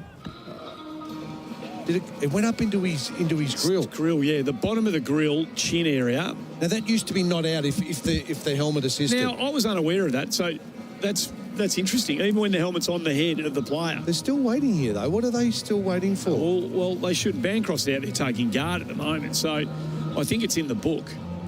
Turner out for 39 off 17. It's 4 for 133. I wouldn't mind betting that's what the conjecture was. Yeah, okay, right. And maybe one, because it used to be not out, all right? But I know a few years ago they changed that to say, now, even if you're fielding close and you duck your head, if it hit you in the helmet and went off, you couldn't be out off the helmet. But now you can. Yeah. That seems like a common sense rule change to me. I would have thought so. So Bancroft gets his first one from Maddinson. Tell you what, there's been a bit happening in this game. This has been a fascinating game of cricket. Everything is happening. The scoring, the computer hasn't been working. There's been interesting subs, X-Factor subs. There's been wild fluctuations between the two teams. Munro nicks it, just falls short of Stanlake, who's still in that backward point region. Maddinson has put together a pretty good over here. He's got one to come, 1 for 5 off it at a time when... Big over, yep. The Scorchers were going in double-figure numbers per over. That's worth a shout. He just... Got outside the line. Yeah, did. Good over by Maddinson, though. Terrific over. 4 for 135 after 13. On the road, day and night, Cameron's is your total logistics solution. Any warehousing, transport or distribution, Cameron's has Australia covered. Cameron's can do. We can move the world for you. Cameron's can do. Camerons.com.au. New mini hotcakes with Nutella have arrived at Macca's. Our famous hotcakes made mini with a delicious layer of creamy Nutella. Try them today and flavour your summer with Macca's. Available for a limited time only. So now the power surge becomes a bit interesting. So Turner and Munro are going. Turner falls. The power play for Tyre Power, Summer Scorcher Sale, still there to be taken. Bancroft's in there, but he's only faced 2 balls, so he's not going yet. Munro's stalled a bit in terms of balls faced. He hasn't been quite as free-flowing as he was 4 or 5 overs ago. Have they left it too late? Well, that's the thing. You wonder now when's the best time to... Saying that, they took Cartwright to the cleaners without the surge. Well, that's true. And we've seen him removed from the attack as Coulter-Nile comes back to bowl his 3rd over. Lots of like little gold nuggets at this stage of the game, so good play here to get Coulter-Nile back in. 4 for 136, 2 overs ago, when Cartwright went for 23, we thought, hang on, this is blowing well towards 200. Turner goes, an unlikely wicket to Nick Maddinson, caught behind in a juggled catch. And now, Bancroft, not really known as a belter. He's more of a craftsman, Cameron Bancroft. Well, he goes to this. He's got a thick edge. It's gone high in the air. Fielders are coming from everywhere. Fletcher didn't get there. Don't laugh, Spice. Catch. So they gave it to the guy coming in, Chuck. But I reckon the guys who were backing out of the infield might have been in a better position to get to that one there. Well, we'll get the advantage of the replay, and I'll give you the answer. You might be right. Normally, it is given to the one coming in, but it was probably only 2 or 3 metres away from Hinchcliffe, so sort of one of those 50-50s, and Fletcher never got there. Bancroft got a lot. Now, if they'd have taken that wicket, 5 for 137, the Stars are back in front. Yep. It's been a really entertaining game. A lot of it's on Munro's bat now, 47 from 33. Coulter-Nile chases him and he's only able to tuck it down to backward square for 1. So inching towards his half century, 4 for 138, halfway through the 14th. And Munro needs to be there now. He'll want to keep going and he's got to be proactive. But if he goes and then you've got 2 new batsmen at the wicket, the Stars can really pull things back with Coulter-Nile and Stanlake. So Munro's got to play backbone innings now and be there right through if he can. So Bancroft shapes to give himself some room, and then Coulter-Nile just rolled the fingers across and took the speed off, and Bancroft was in no position. Got the inside edge down to fine leg just for 2. Game of cat and mouse between the batter and the bowler, and it's been like that between these two teams thus far. 4 for 140, 13.4 overs gone. Bancroft a runner ball 4, Munro 48 from 34. Would have loved a few more overs of Ashton Turner. That was an entertaining little innings, wasn't it? It was on, wasn't it? Yep. Bancroft again shuffles across his crease and plays a forward defence for 1. I hope he proves me wrong in the next 6 overs. I don't get excited by Cameron Bancroft as a T20 player. I think there's got to be better options. I'm sorry. I'm a bit interested. He's a nice player. Yep. But T20? Yep. Now that I've said that, and I'm happy, I hope he goes whack, whack, whackety whack. 42, chuck off 21, stick that in your pipe. But how's that sound for you? It doesn't excite me as a T20 player. He wouldn't be on my whiteboard, Andy. Well, the last 2 balls he's faced, he's shaped across the crease. It's unnatural. And then hasn't played an aggressive shot on either of them, which credit to the bowler. But often in this game, once the batter commits, they go. Munro gets the short ball and it bounces just in front of Hinchcliffe. That's outstanding fielding down there from young Hinchcliffe, who really came in hard looking for the catch. Just the single for Munro. That's the end of the over. 14 gone, 4 for 142. Tyre Power's Summer Scorcher sale gives you the power of a sizzling hot offer on Toyo tyres. Buy 3 and get 1 free on a huge range of Toyo passenger car and SUV tyres. Now that is a hot offer. Buy 3 and get 1 free on selected Toyo passenger car and SUV tyres. Only during December at Tyre Power. Tyre Power's Summer Scorcher sale is on now with many more scorching offers on a hot range of famous brand tyres. Visit tyrepower.com.au or call 13 21 91 for your local owner-operator. Night down here in Launceston. Very, very hot contest between these two, the Stars and the Scorchers. Munro takes on Maddinson, gets it cleanly gone. Straight down the throat of Hilton Cartwright, who I hate to say, Chuck, was 10 metres off the rope, but it was right down his throat on this occasion. And Maddinson picks up his 2nd wickets. Well, that's a soft out. I'm sorry, Colin. You've played a nice innings, but you just eased that. Just sort of, you didn't try and actually hit it. He just hit it to him, didn't he? He really did. You know, you got to have more awareness than that to know, okay, there is a man out there at deep mid-wicket, and if I'm going to go, I am going to go. Maybe he got it on the toe end, but that is a big breakthrough, a massive breakthrough for the Stars, and the game has swung again. The Perth Scorchers were driving this massive, though, 3 for 130 and well in control. 2 wickets. Now the Melbourne Stars have got their nose in front. So Munro gone for 49 from 36. Batter well for Scott Pack. Turn unpaid invoices into cash. scottpack.com.au is the place to go. Now, this kid's a player, I reckon, Aaron Hardy. 21-year-old all-rounder. They've got a few of them over in WA. And he might be one to watch going forward. Very nice cricketer. He got 33 amid the collapse the other night. Good head on his shoulders. He's going to have to be good here to finish this innings. They're well placed, 5 for 142. They've still got the power surge. So Bancroft plays a lovely looking cover drive with a bit of flourish, but just the single. Where do they take it, Andy? Where do they take it? Because now they've actually got 2 new batters. Well, this is the point. This is what now it's going to be a desperation if they take it. It's going to be out of desperation. They'll probably leave it to the last 2 overs of the innings, just like we. That's not. There's no tactics in that. That's just we stuffed it up, so we'll just take it in the last 2. Maddinson beats Hardy in flight. Maddison's been good. He's been outstanding. 2 for 6 halfway through his second over. That's an unlikely result we get from this one. Well, he came on when the Scorchers were on fire.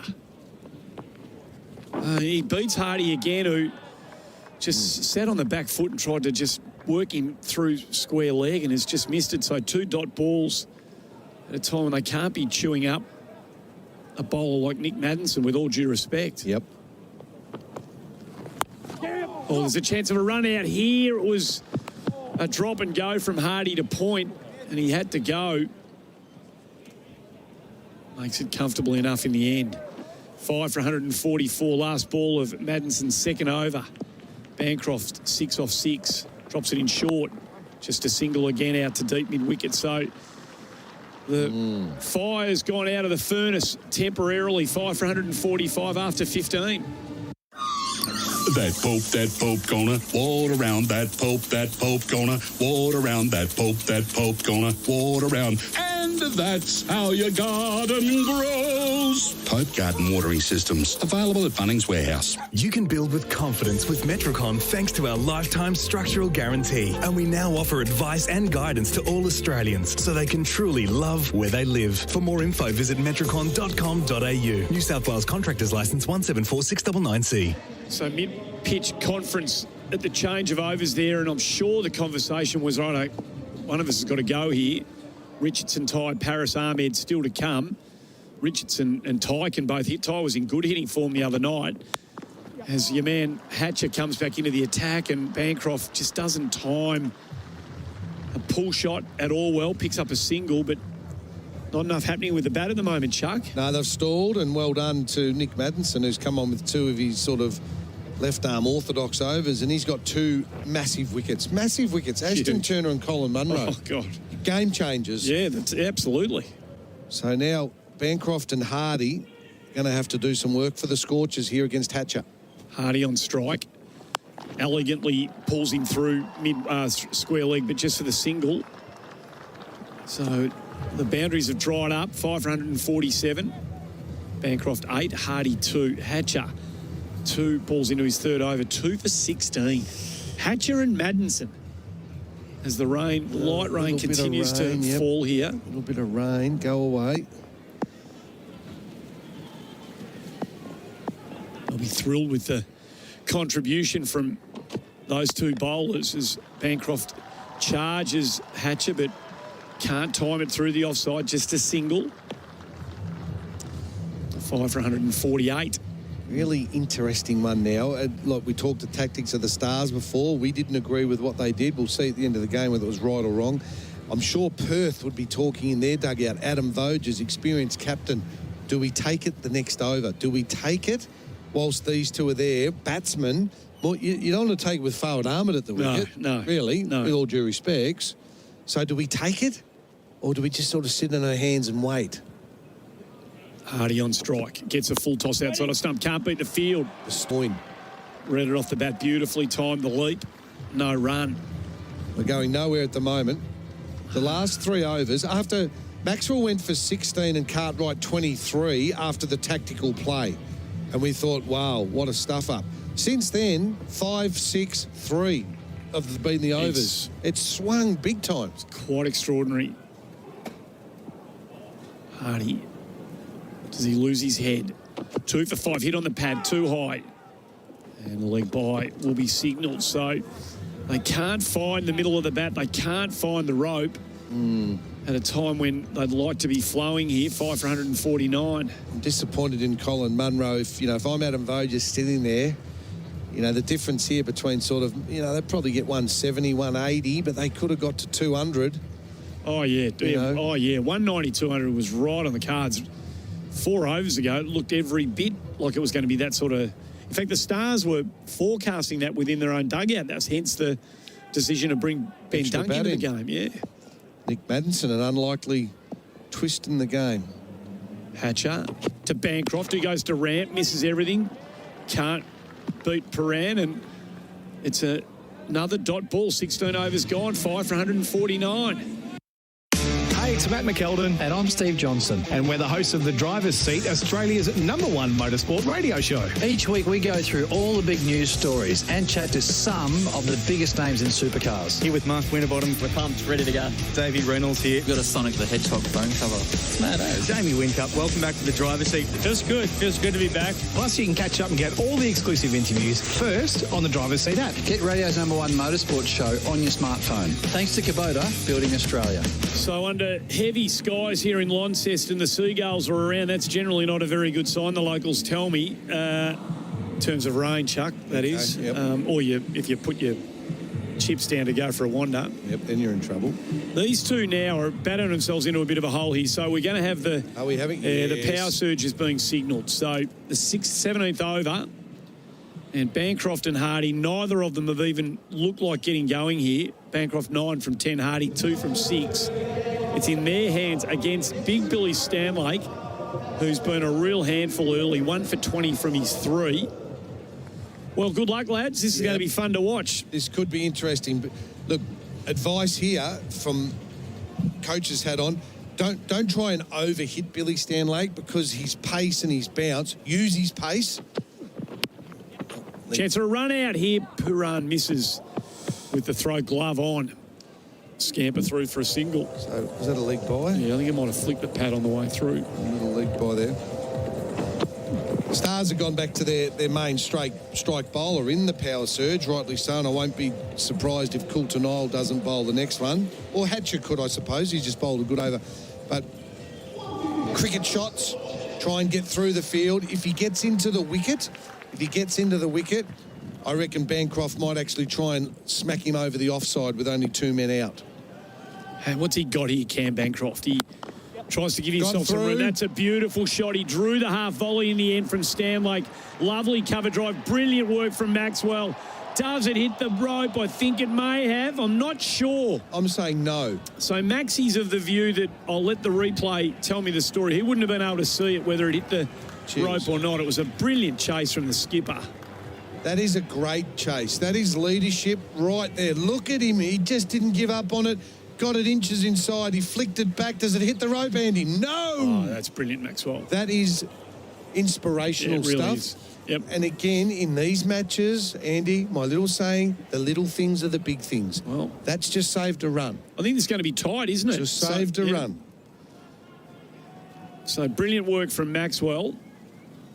Bancroft moves to 12. It's 5 for 153. A lesser man wouldn't have got there with the leg speed, and a lesser man would have given up on the chase. Maxwell, determination. 3 for the shot. Hardy tries to heave it over mid-wicket. He's gone. Caught and tried to fight the pace. Stanley picks up his second. Coulter Nile takes the easiest of catches.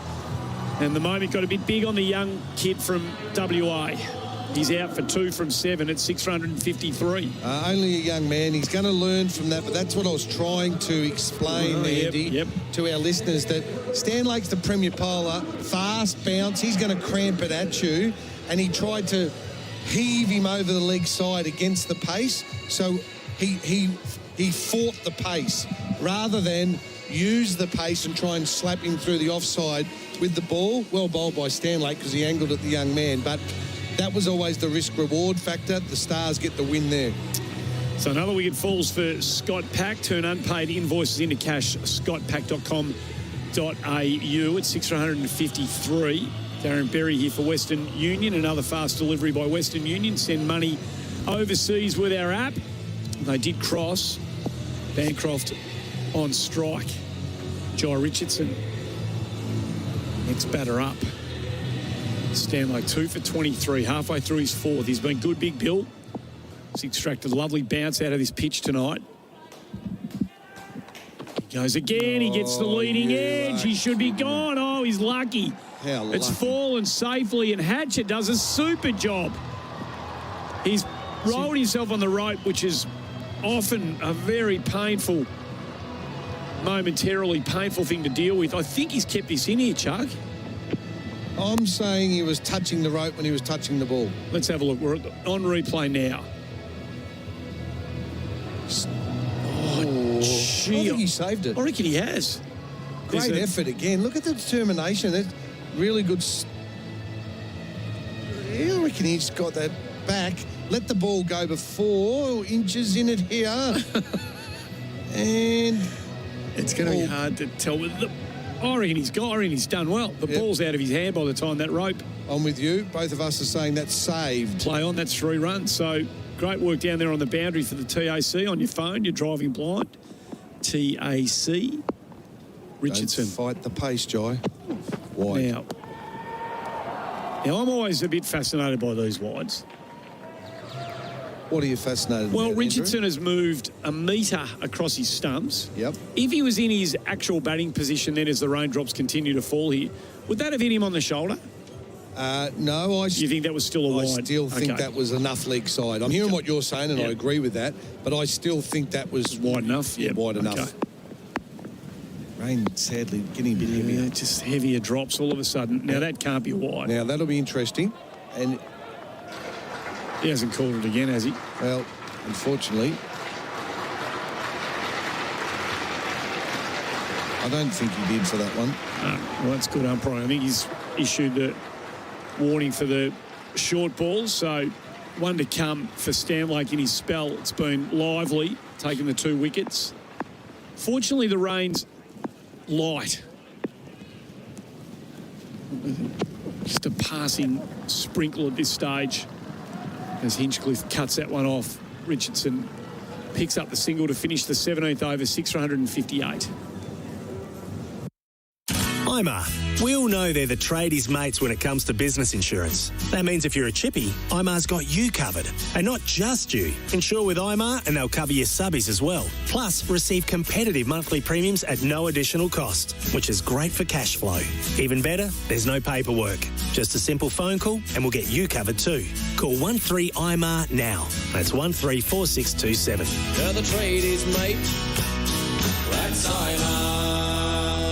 Do like the preparedness of Big Bash teams and umpires to play through passing showers. The show must go on. There is some rain around. It's probably just got a bit heavier in the last minute or two. 3 overs remaining. Yeah, let's hope we can get it in. And the umpires are having a chat now. They're going to go, I think. I reckon they're looking at the groundsman, or are they going to... They're calling him on here. Unfortunately, it's a little bit heavier. It has now. So bummer. 17 overs down, 6 for 158, Andy. And a good game of cricket. They're still out in the middle. Just seeing if this is going to be... No, we're going off, I think he said. So they're looking at the time, so they'll make note of that. 8:42 p.m. Play suspended for rain.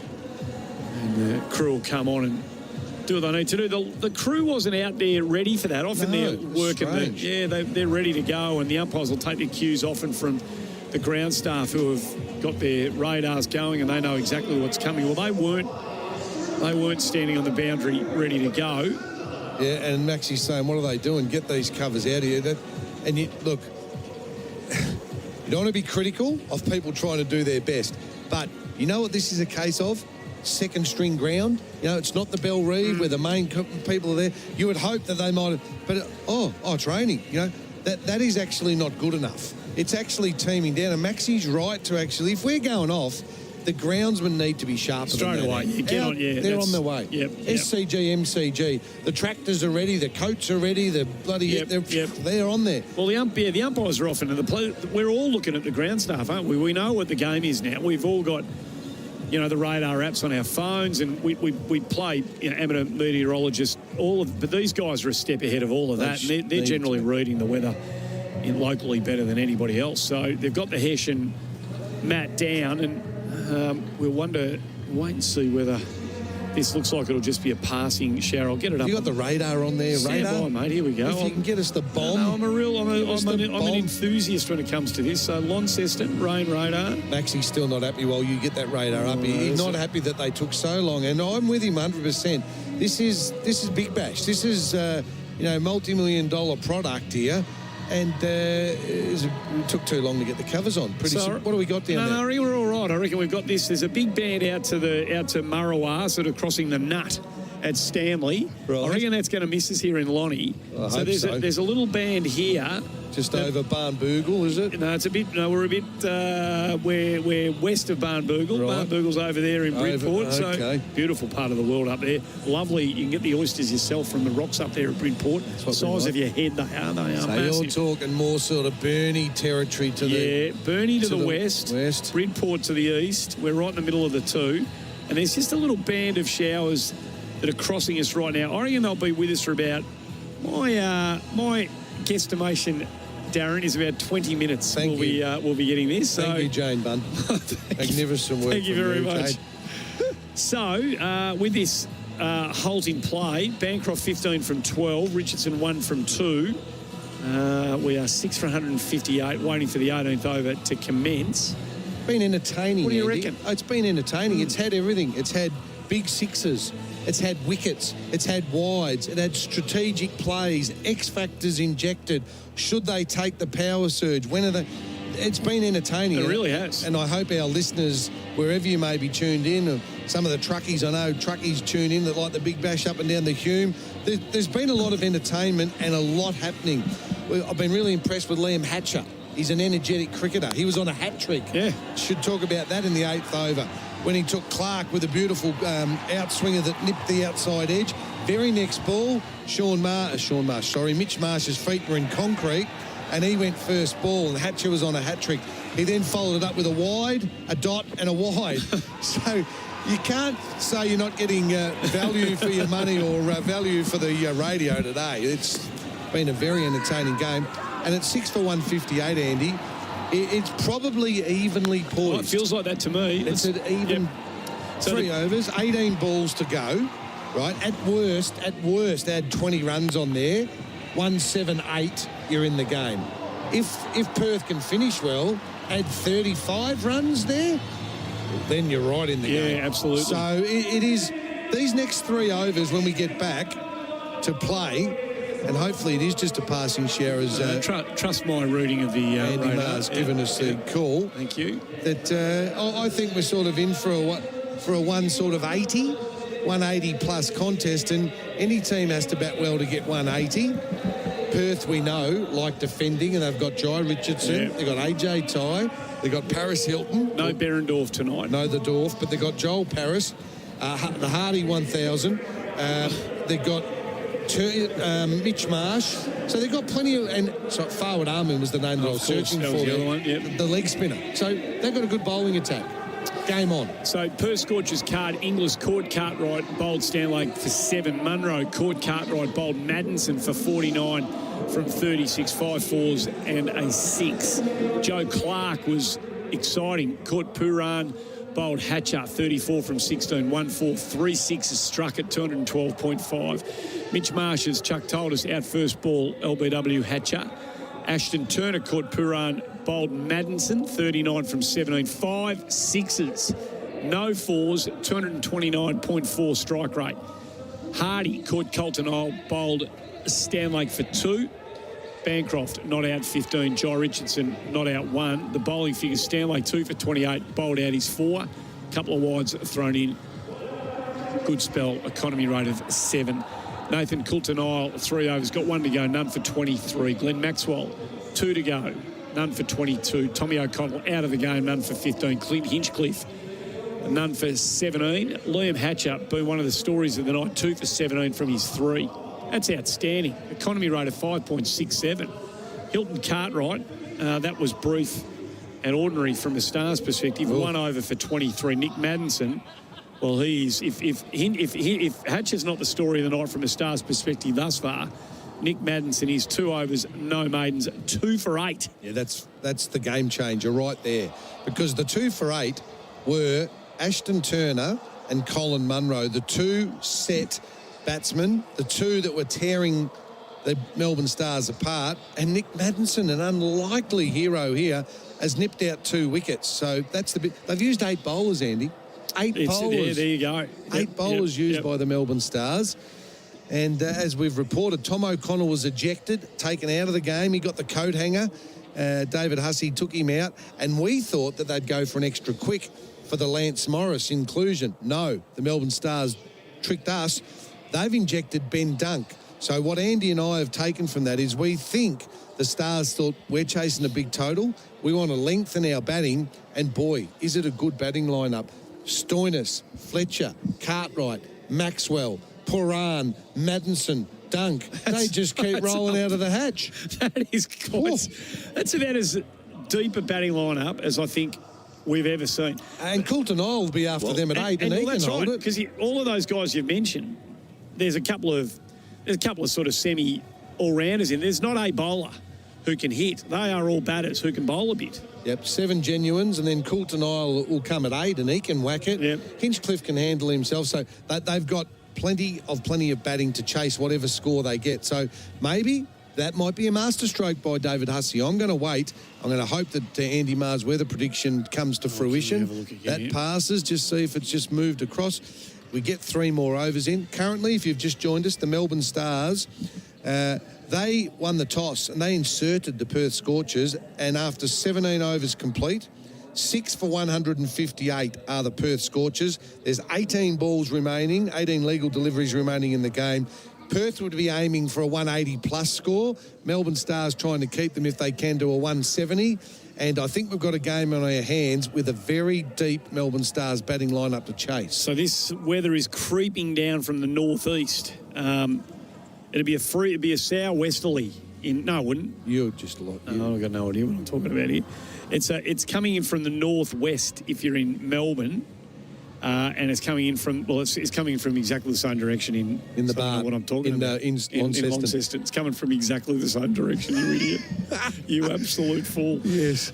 So we're right in the belly of it at the moment, of this little front that's over us at the moment. We're right in the guts of it. So, and it's not heavy rain, but it's heavy. Annoying. It's heavy enough to get the players off the ground. So we've got that to deal with. Chuck Berry for Western Union, another fast delivery by Western Union.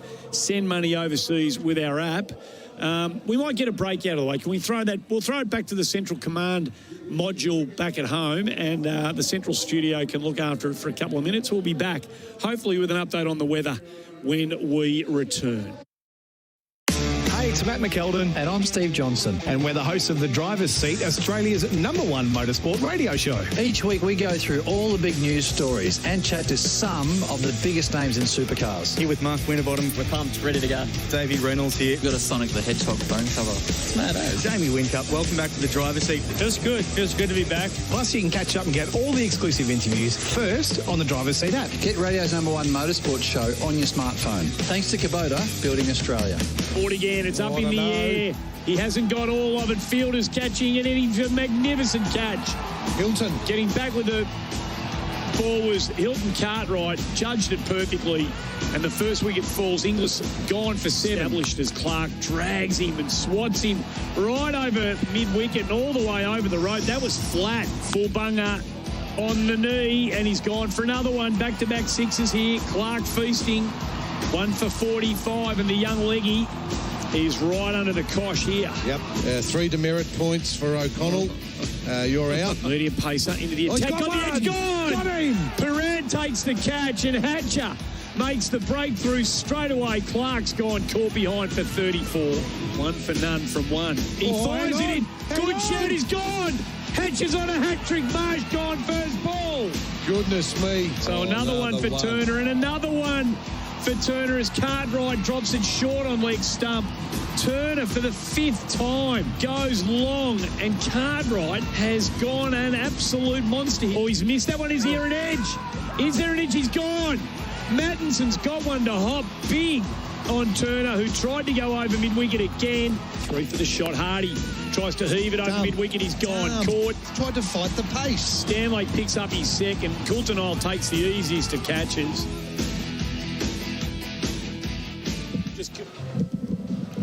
Welcome back to Launceston. We're still in a rain delay here with the Perth Scorchers closing into the end of their innings, 6 for 158. So it's been a terrific game of cricket thus far. We're still waiting for some news on the weather, but we are in the middle of a passing front at the moment. The covers are still out in the middle. Doesn't appear to be any movement.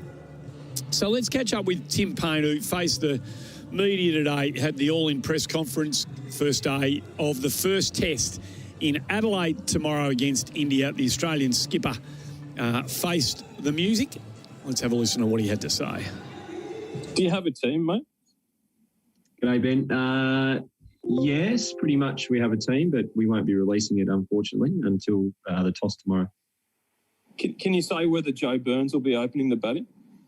I can't at the moment. I know we'll have 2 people walking out to open the batting tomorrow, but, as I said, we'll be keeping that in-house at the moment. We've got somebody there on the line. That might be you, Macca, 7 News. Yeah, Tim, Andrew McKinlay. Given that we're with the openers, do you know what Cameron's status is at the moment and whether he is past fit to play? Yeah, I think he's pretty good to go. He obviously trained really well with us yesterday. Reports are he's pulled up really well this morning, intends to train again today. So, all things going well. Cam Green will make his test debut tomorrow, which is great news for him, great news for us, and great news for Australian cricket fans. Thank you. Kushan Saka. Hi, Tim. Can you hear me? Yes, mate, I've got you. Yeah. Tim, I would like to know, in the past 1 year, since Steve and David Warner, they came back, how has it been leading them in this past 1 year? And how do you assess your captaincy in the past 2-3 years that you have been the captain? How would you assess it in terms of a batting, keeping, captaincy as a whole? Well, firstly, having them back has clearly been a great thing for our team.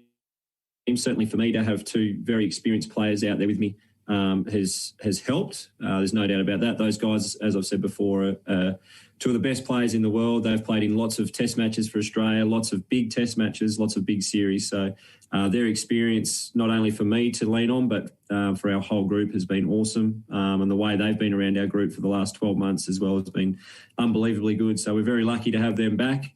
And in terms of my captaincy performance or performance in this team, I think it's been okay. I've got a role to play in this group like everyone else does.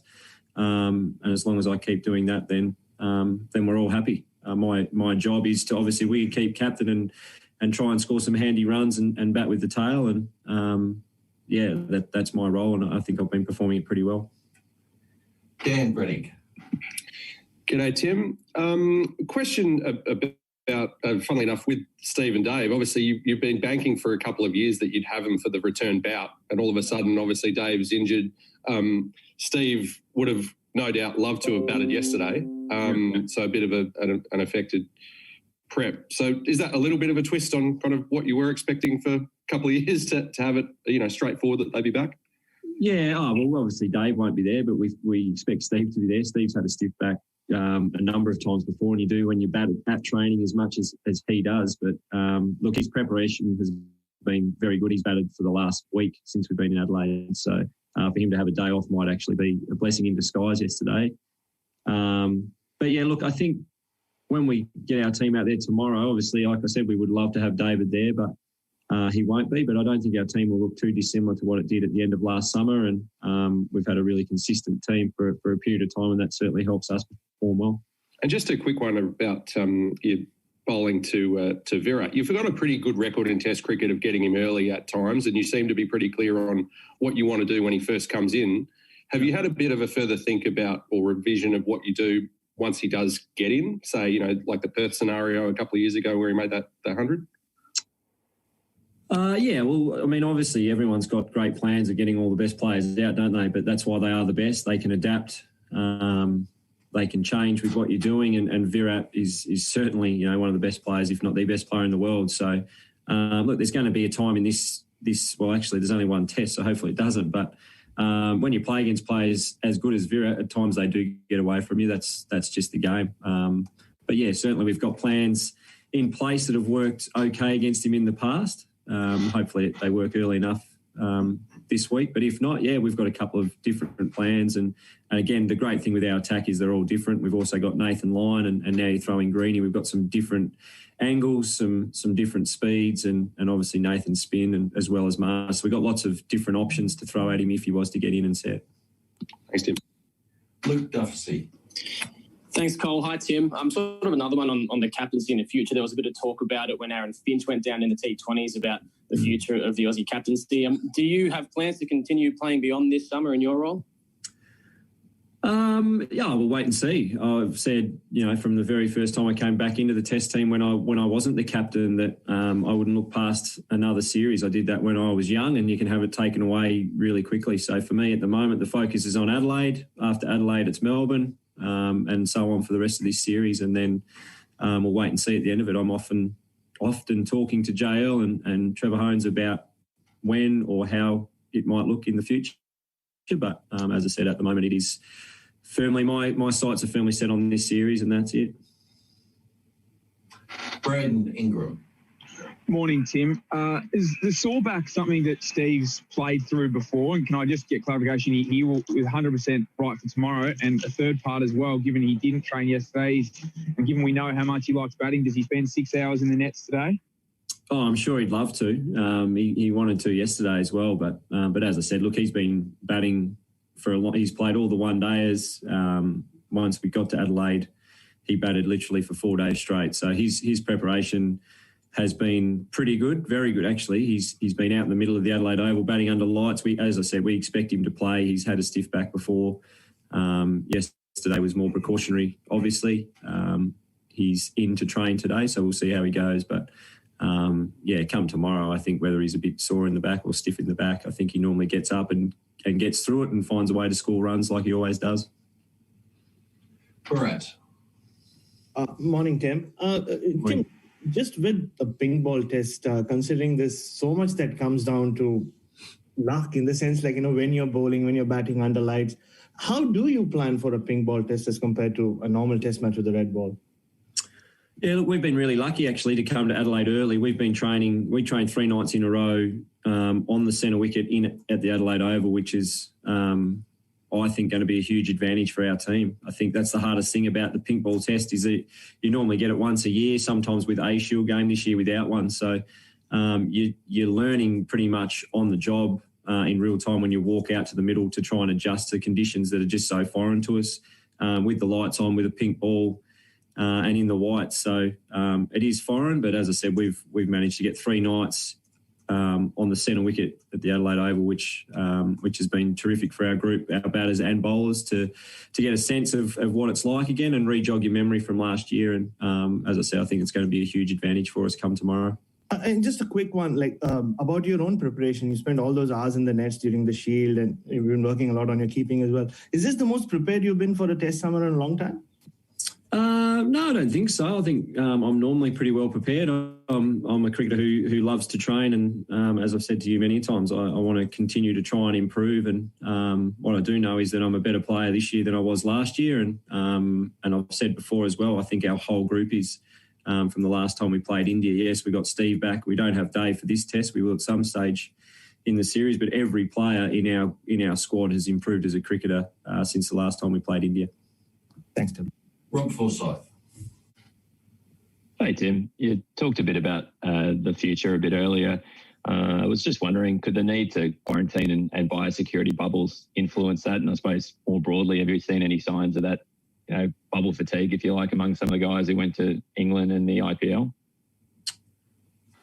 Not really, not since I've been here, but we did speak about it a little bit before we got here and making sure that, we knew what this year was going to look like. And obviously with the test summer being pushed back a bit, guys were going to be a little bit fatigued, but it's something that we've we've just tried to get on with, to be honest. It is what it is. There's a lot worse things to be doing, playing Test cricket for your country and having to be in a hub, staying in nice hotels and eating good food. So we're still very lucky to be doing what we're doing. Obviously, there's going to be a little bit of fatigue for guys that have been in it for months now. But, again, it's up to guys like myself and a few others who haven't been in to come in and drive the energy of this group and continually keep setting our standards really high. So, yeah, I think obviously fatigue is a factor, but at the same time, we're all professionals. We're all used to it. And it's certainly not an excuse. And in terms of your future, though, do you think it'll be a factor in, whenever it is that you make that decision? No, absolutely not. I'm loving it, to be honest. I don't think this hub that we're in at the moment has been as strict as maybe the IPL or the one that was in England. For me at the moment, I'm getting a great night's sleep. My kids are both at home, which is good in one way, but I certainly miss them. But, I'm sleeping better here and feel fresher here than I did at home. So the hub life might actually make me play longer, if anything. Cheers, Tim. Ben Horn on behalf of Peter Lawler. G'day. Hey, will Wadey open? And going on from that, what does it say about Matthew Wade that he'd be willing to do that? Because it's kind of taken one for the team, isn't it? A little bit, giving up your position and to fill in someone else's. Look, he's certainly an option to open the batting, Pete. No doubt about that. I think we've got a number of guys who are willing to open the batting, and that says a lot about our whole group, not just Wadey. But Wadey in particular, I think we saw last year against New Zealand in that short ball stuff, he's willing to put his body on the line for the team. We know he's as tough as nails, and we'll know he'll do a job no matter where he bats for us. But, it's been nice. I think, obviously, we have got a scenario where we could have a different opener. And as I said, we've had a number of guys in this group put their hand up to do it if that's the best thing for the team, which is a great thing for us as a side. Vishesh Roy. Hi, morning, Tim. Last time around, we saw you taking the battle to Kohli, especially the Perth Test match comes to mind. So can we expect you to do the same? And second part of the question is, once Kohli leaves, do you think Pujara would be the most important batsman for your side to dislodge looking at his previous series here? Look, in terms of what goes on the field, we'll have to wait and see. I certainly don't go into it planning to have run-ins or be overly aggressive or anything like that. We just sort of go out, try and execute our plans firstly with our skill with bat and ball. And as we all know, at times on cricket fields, things can be a little bit willing. And if they are the case, then there's no doubt that this team won't be taking a backward step.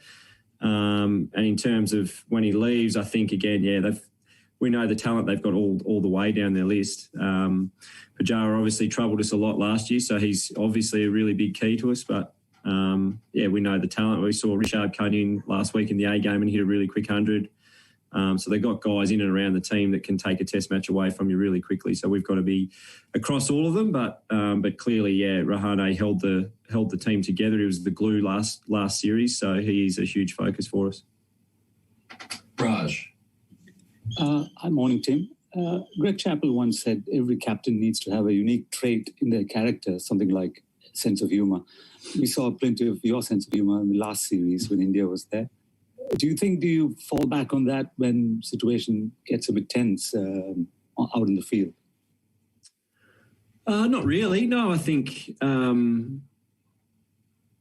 just try and do what I think's best at the time. I think, I think the stuff that keeps getting replayed with Rishabh was just some friendly chat. And my read on him at the time was that he was a player that we could distract into playing a bit of a loose shot. He was a sort of a fun, happy, relaxed guy. And so, that was the angle I took with him, but it won't be the same with everyone. I try and read the situation I'm in at the time and try and adapt to that. Andrew McCormack. Hey, Tim. I hope you're well. Just going back on Joe Burns, just on the surface, it looks like, you guys are confident in him turning things around. Just in terms of, do you feel like, he's obviously bereft of confidence given the runs he hasn't scored this summer. I mean, do you guys feel like backing him in and, the rhetoric that you've spoken about, that team stability is really important, that will sort of give him a bit of confidence to build off this week? And sort of how do you guys go about obviously getting off to a good start with someone who's obviously going to go out there with lacking a bit of confidence? Speaking to Joe, I don't think he is. He's been looking forward to this test match. Obviously, his build-up in terms of runs hasn't been great. But, again, if you look at the work he's done solely in test cricket for this team, it's been very, very good. He averages just over 40, I think, in test cricket. So, look, if Joe walks out to bat tomorrow, we've got full confidence in him doing the job. There's no doubt about that. Obviously stability in good cricket teams, in good sports teams is really important. So that's something that we've tried to build over the last 2 years is try and have that stability around selection, and takes the worry out of it for certain players. So obviously there's always going to be a lot of noise externally about the first test and what team we're picking, but internally we've been pretty clear for a while, and things have changed a little bit with injury. But as I said, I think tomorrow you'll probably see a pretty similar side walk out that finished the summer last year here in Australia. Thanks, mate. Lockie McCurdy. Thanks, Cole. Hey, Tim. I guess it's just another question about Cam Green. If he does play tomorrow, looking at his bowling rotations, is that going to still stick to around that 4 overs a spell mark? And how do you manage that as a captain? I think you'll bowl a few more than that. I think once you're selected in a test match, you're good to go. Having said that, we don't expect him to bowl a huge amount of overs anyway. With the attack that we've got, we see him as just a nice change-up. He takes, maybe 12 to 14 overs and innings out of, our key fast bowlers, which is great. But in terms of being able to keep them fresh in a pink ball test for the night session, and in terms of being able to keep them fresh for the whole series. And then obviously if Greenie can continue to go in the path that he is, I think having him in our side allows us to have Mitchell Starc, Pat Cummins and Josh Hazlewood around the Australian Test team for even longer in terms of their career. So he's going to be a huge asset to us in that sense. But, we'll just wait and see how many overs he'll bowl. We know that when he does bowl, he'll make an impact. That's what we've seen from him, and that's what we expect him to do again. And just quickly, you got a chance to bat with Cam during the first Australia A game a little bit. What did you make of him being out in the middle with him? Yeah, super impressive. Played against him. I've seen him score hundreds against Tasmania before. To be out there with him and talking to him, he was really, really impressive for a guy his age. Understands his game really well. Really smart cricket brain for such a young guy, and really calm and cool under pressure. So, look, from what I've seen of him playing against him and then the last couple of weeks being around him, he's made for Test cricket, and we can't wait to see him get out there tomorrow and unleash him. Sayak. Hi, Tim.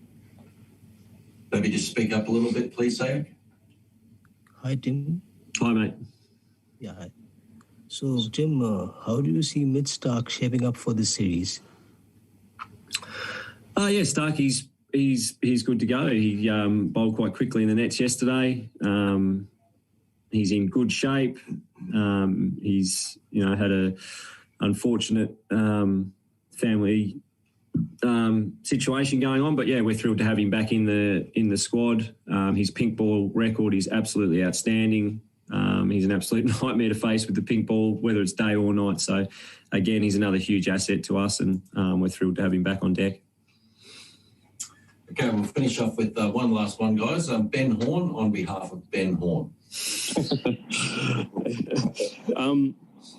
Tim, I know you might not be able to answer this given, the team's not out till tomorrow, but with Cam Green, he sort of batted, I think, at number 3 and 4 for Western Australia. You mentioned there's a couple of guys putting their hand up to open. Yeah. Would he be one of those or a kid making his debut, probably more so in the middle order? Yeah, no, we'll be using Greenie sort of more in that all-rounders spot. There's no doubt about that. We don't want to bring a kid of his age in who's also going to bowl us overs and bring him in and say, mate, do you mind opening the batting in a pink ball test match? So, no, we want to use Greenie in positions that give him the best chance to succeed. And that for him is batting down the order in that all-rounder spot. SEN Track is the new sound of chasing, pacing and racing. And each Saturday you can watch it online. Saturday Trackside is on live stream on the SEN app, on your mobile via Twitch, your computer or smart TV. The banter, the fun, the expert analysis and horse racing tips. Simon O'Donnell, Dave Taggart and co bring it all to the table. Saturday Trackside. Watch the live stream this Saturday. SEN Track, the new sound of chasing, pacing and racing. Tim Payne there answering the questions as best as he possibly could. We've still got the covers on here. The match officials have inspected the field. The Scorchers innings has now been completed at 17 overs, so they won't come out and bat again. Now we'll have a watch to the skies and see how soon we can get the stars out there. And, of course, we might get some Duckworth-Lewis type situations with overs remaining being reduced as time goes on. So that's where we're at the moment. The Scorchers innings is now being completed after 17 overs, 658. Chuck, any final words on that before we get to an innings break? Disappointed that we haven't been able to get the full complement. I don't like Duckworth-Lewis in the T20 format, but we're going to see that. Let's hope we do see some format. And I'm going to have to grab my little record book here and law book to see how many overs to constitute a game. It used to be 5. I think it's still... Well, it was as recent as last year, I reckon it was still 5. So we'll just check that in the break to confirm that to what we need to get. But what we really need is for this rain to lift. 6 for 158. They were on target for 175, 180. So game on. Now the game will be reduced and we're not sure. We can't contemplate how many overs yet. Once we know, we will let you know 100%. But an entertaining game of cricket. Ashton Turner was very impressive. Munro and Clark got some good balls hit. And Liam Hatcher, impressive with the ball for mine. So just watching this front before we get to the break that we're stuck in the middle of at the moment, it's moving quite slowly, but there appears to be nothing behind it. So we've got landmass behind it. There's nothing coming in off Bass Strait behind what we've got at the moment. So depending on a major shift of the weather that's around the place, I reckon you could confidently suggest that once we're out of this rain delay, we won't get another one. So I hope you're right, Andy. We want some action here. I really rate myself when it comes to the rain radar stuff. So I've heard you before. I can really bore the pants off people with me talking about this stuff. I could go on about it for hours. Let's go to a break then, can we? Because rather than you talk about the weather, we've got some time on the other side of this. We'll hear from Justin Langer, who caught up with Julian De Stoop earlier on today. Trackside, your daily fix on all things racing. All the results, all the news, all the form. Live daily on SEN Track. Breaking news. The Saucy McRib and legendary El Maco are back at Macca's with delicious pork dripping in smoky barbecue rib sauce or juicy beef with chunky Mexican salsa. Grab yours today. Available after 10:30 a.m. for a limited time. It's never been more important to buy Australian than right now. Our local manufacturers and growers produce world-class products known for their quality, safety and reliability, all while generating local jobs, supporting our communities and helping Australian families now and into the future. So look for the trusted green and gold kangaroo logo. Buy Australian now. Visit australianmade.com.au. Hi, it's Doug the Tradie. If you're a tradie like me, you need the correct insurance. It's easy with IMAR. They offer competitive premiums, instant cover and no paperwork. Go online, get an instant quote and pay the premium or call an expert now on 13IMAR. You'll be covered in a few simple steps and ready to get on with the job. Visit imar.com.au today or call 13IMAR and get a quote, get covered, get working. Now the trade is made. Visit your local Dulux Trade Centre or Inspirations Paint Store for all your professional painting needs. With over 230 locations around Australia, you can be confident we have the right tools to help you get the job done. Our trade stores have all the commercial paint and accessories you'll need, as well as the best expert trade staff who are on hand to give great advice and quick service. When it comes to your next paint job, head to your local Dulux Trade Centre or Inspirations Paint Store. SEN Track. If you love racing, you'll love SEN Track. Start your day with us, Ian Healy and Pat Welsh, and catch up on all the latest in chasing, pacing and racing. Join us on SEN Track Ingham 96.1 FM, Atherton 99.1 FM, and the all-new Gold Coast 1620 AM, and Brisbane 1053 AM. It's a new sound of chasing, pacing and racing. Join in all the fun on SEN Track. SEN Track. Also available on the SEN app. Tyre Power have topped the customer satisfaction table again. That's right, Tyre Power received the coveted CanStar Blue Most Satisfied Customer Award for the second year running, making them winners 6 out of the last 7 years. We're proud and thankful to know that you voted for Tyre Power to receive 5-star reviews in every category of customer satisfaction. So when you need new tyres, go to the undisputed leaders in the field, Tyre Power. Visit your local owner-operator or find us at tyrepower.com.au. SEN Track is the new sound of chasing, pacing and racing. And each Saturday you can watch it online. Saturday Trackside is on live stream on the SEN app, on your mobile via Twitch, your computer or smart TV. The banter, the fun, the expert analysis and horse racing tips. Simon O'Donnell, Dave Taggart and co bring it all to the table. Saturday Trackside. Watch the live stream this Saturday. SEN Track, the new sound of chasing, pacing and racing. Hey, it's Matt McKeldin and I'm Steve Johnson, and we're the hosts of The Driver's Seat, Australia's #1 motorsport radio show. Each week we go through all the big news stories and chat to some of the biggest names in supercars. Here with Mark Winterbottom. We're pumped, ready to go. Davey Reynolds here. We've got a Sonic the Hedgehog phone cover. It's mad, eh? Jamie Whincup, welcome back to The Driver's Seat. Feels good to be back. Plus you can catch up and get all the exclusive interviews first on the Driver's Seat app. Get radio's #1 motorsport show on your smartphone. Thanks to Kubota, building Australia. Next time you see a Cameron's Can-Do yellow truck, check for the Cameron's Green Ribbon. Introducing new enviro-friendly heavy vehicles to its fleet each year, Cameron's is committed to reducing its carbon emissions. We can move the world for you. Cameron's can do. Camerons.com.au. You're listening to Big Bash Nation.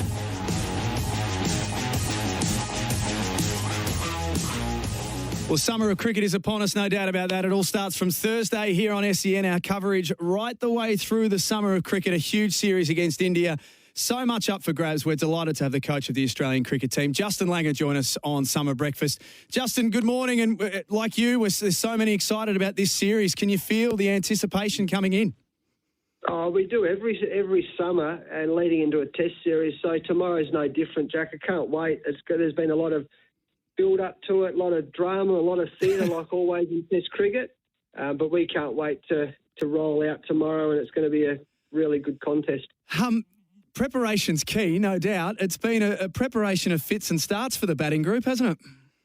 Oh, not just for the batting group, for all of us actually. I mean, if you think about before the white ball series, we literally came together the morning of the game against our biggest rival in India, or our toughest opponent really in India. So, and it's no different here. We just came together yesterday for the first time. The guys came from Australia. We've been training in Adelaide for a few days, but it wasn't until we got together on Tuesday for that first training session. So it's been a bit disjointed, but I guess with COVID and the way of the world, then it's something that we've had to be flexible and creative and optimistic about. When you and the selectors sit down and you start to put together the batting order for the first test and the jigsaw pieces of it, what are the discussions like in terms of moving players from their spot that they've consolidated or bringing someone in from the outside? What are the risk factors for moving guys within the batting order? Yeah, there is. There's a part of that, but sometimes you have no choice, actually. I mean, in our case, David Warner, we never would have dreamed or hoped, at least, that Davey would have hurt himself and been out of the first test against India. So straight away there's an opening position available. We had penciled in Will Pekoski to make his debut, and it would have been great to see that. I mean, he scored back-to-back double hundreds, but then he got a concussion in that first Australian A game. So he's out. So all of a sudden, but, we've got Joe Burns here, we've got Marcus Harris here, both really good young players. And we've got some other options if we need to. So, yeah, it's never ideal. We'd love to go into the first test match, like every team, with a consolidated batting lineup.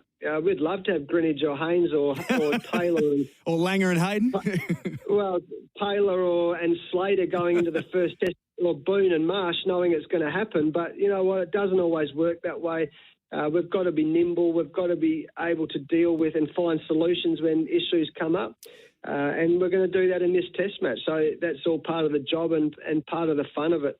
You mentioned Joe Burns. His start to the summer has been pretty public, obviously. What's your role as coach in amongst all of this? What are your conversations like with him?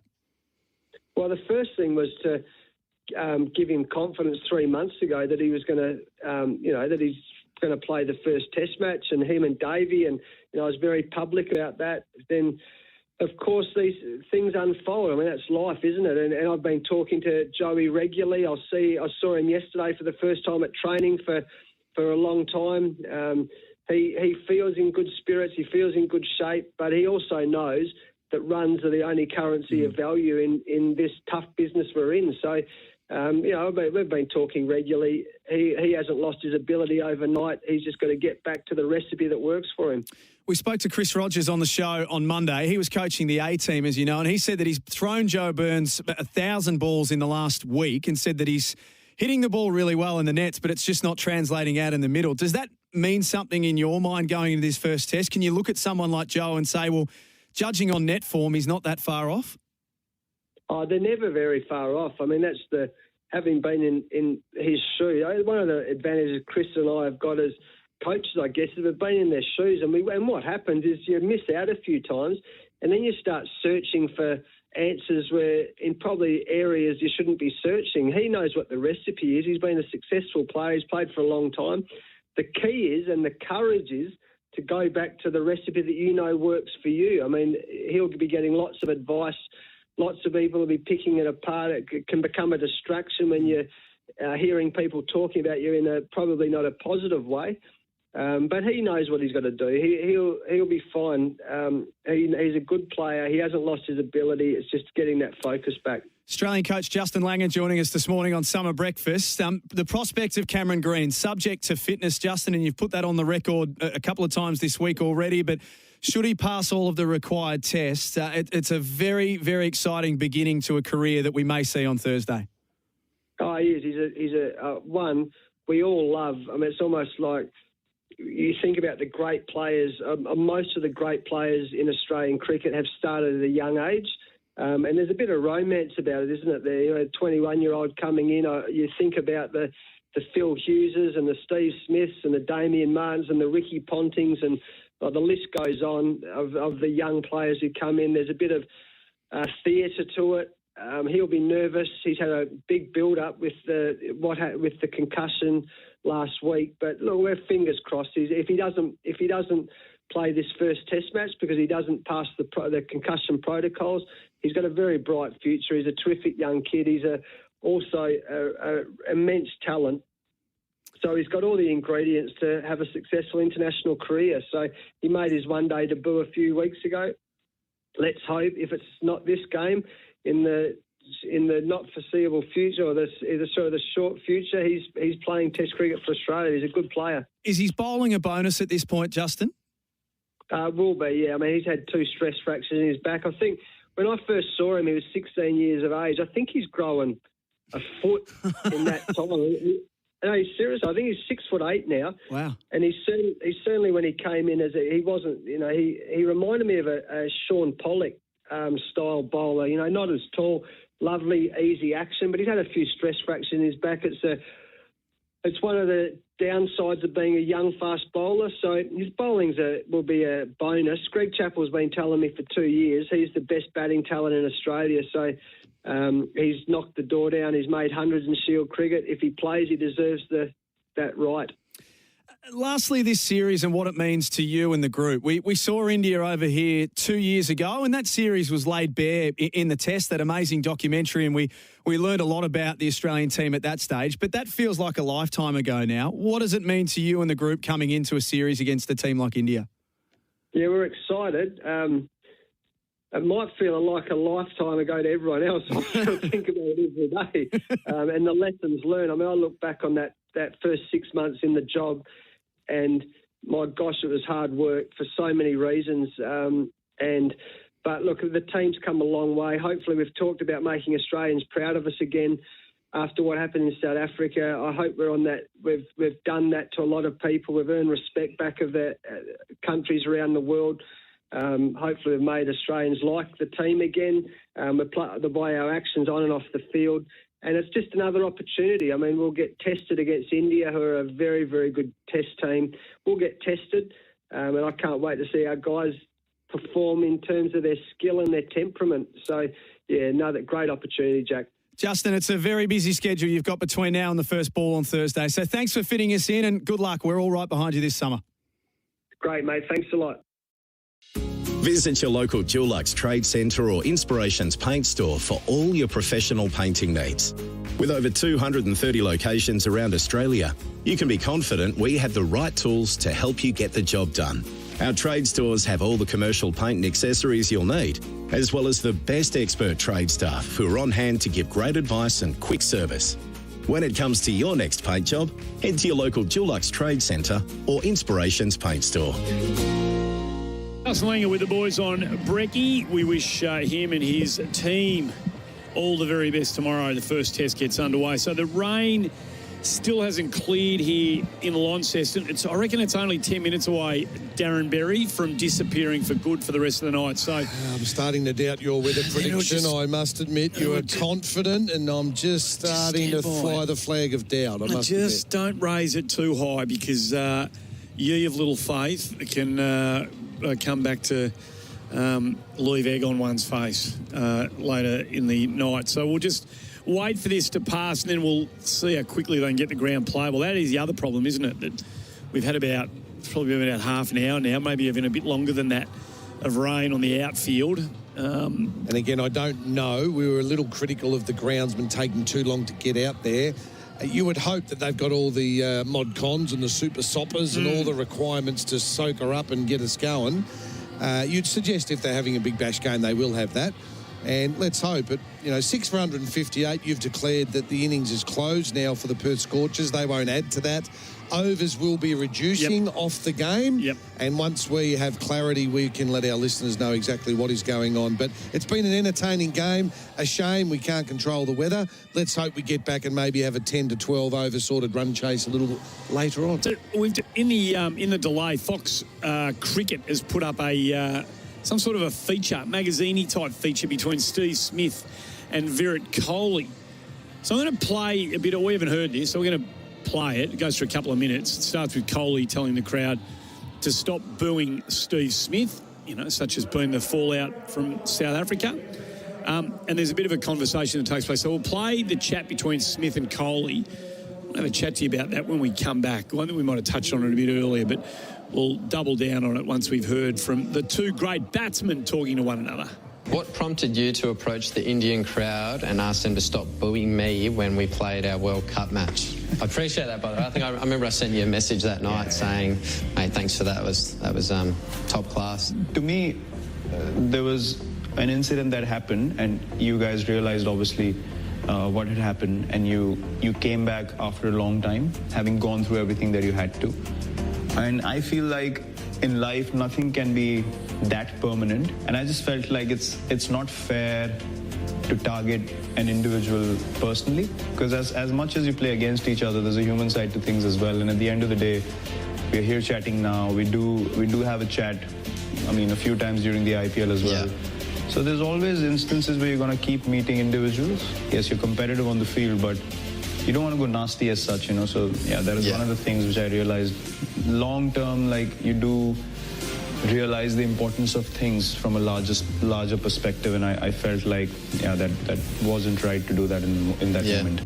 Obviously, unfortunate you're only here for one test, but also credit to you for making that decision to go home and be with your wife for the birth of your first child. I think it's a milestone, and I'm sure you've had a lot of pressure to stay and play and stuff. But as you said before, we're human beings and have lives outside of cricket, and I'm sure you'd be kicking yourself if you miss the birth of your first child. The best thing is we have crowds here, which is, as you rightly pointed out, it's amazing. I've always been a fan of playing in front of crowds. And even in the IPL, it was a bit strange initially not to have anyone in the stadium. So, it's a great boost for everyone playing and watching. And, thanks for your wishes for the birth of our child as Pleasure, well. mate. It's a decision that was absolutely clear in my mind. I mean, as committed as you are to play for your country,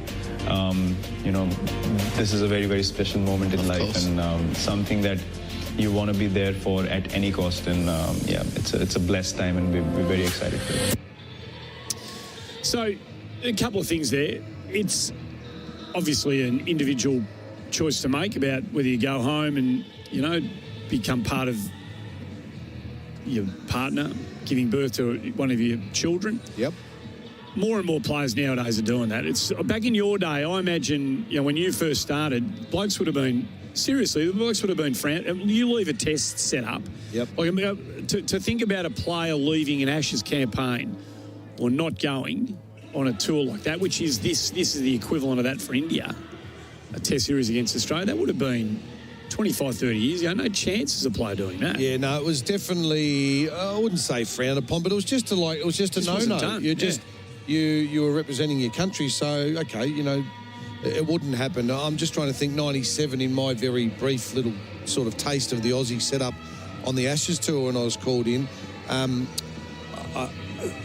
know Paul Rifle came home, but I think that was due to an illness, not due to the birth. I'll stand corrected there, but I remember Pistol missed a test match as a result. But, Warnie was away when his kids were born. I know that. It just wasn't... It was just a no-no. Yeah, yep. I think it's changed for the better. However, I'm not the greatest to ask this because the very first year of the IPL, Andy, I've got two girls and a boy. And it went daughter, and the third one, we never found out any of them. A quick story, I suppose. And I was due to go to the IPL with Warnie for the Rajasthan Royals. Yep. I was very excited about it. My wife, we had her induced a week before so I could be there for the birth. How selfish of me was that? Very. So my wife was induced a week before so I could be at the birth of my child, and then I raced off on the next plane to go to work in the IPL. So I sort of got the best of both worlds, but, in hindsight, I go, did I, I should have, I don't know. I think you've tried to make it happen. I mean, such is the nature of these things these days. You can do that. So you did what you needed to do. So, but it's going to happen more and more. Like Jason Berendorf's wife has given birth this week. Yep. Okay.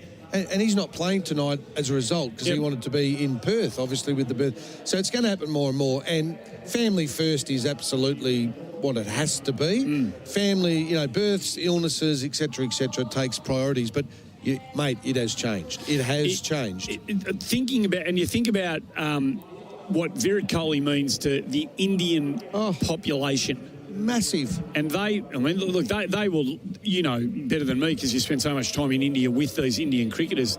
I would imagine the Indian fan base, he could do no wrong. No one will hold this, as much as they want to come out here and beat Australia again, and Kohli is the ace in the deck. Yep. I don't think there's not going to be an Indian cricket fan as hungry as they are for the success of their team. So he's done that. That's one. Yep. The other one is, and let's sort of go back to what we were talking about at the start of the show, the friendship between, the friendliness more than friendship between these players. We were watching that when and they're having a great time. And they're particularly friendly. There's no animosity. We saw the relationships between the players in the ODIs. They were having a laugh at drinks breaks. They're picking up each other's bats and mucking around with one another.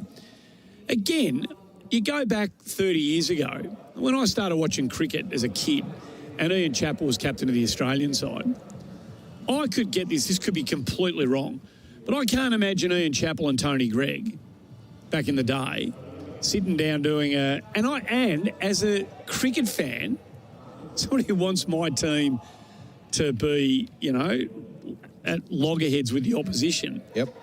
I don't quite know what to make about the friendliness between them. I know it's an international game, and I know they all play together, and T20 has been, T20 leagues has been such a changer. Very much so, because a lot of them, and that's what's happened, Andy. I'm hearing again what you're saying. I'm probably in your category because I'm from the old school.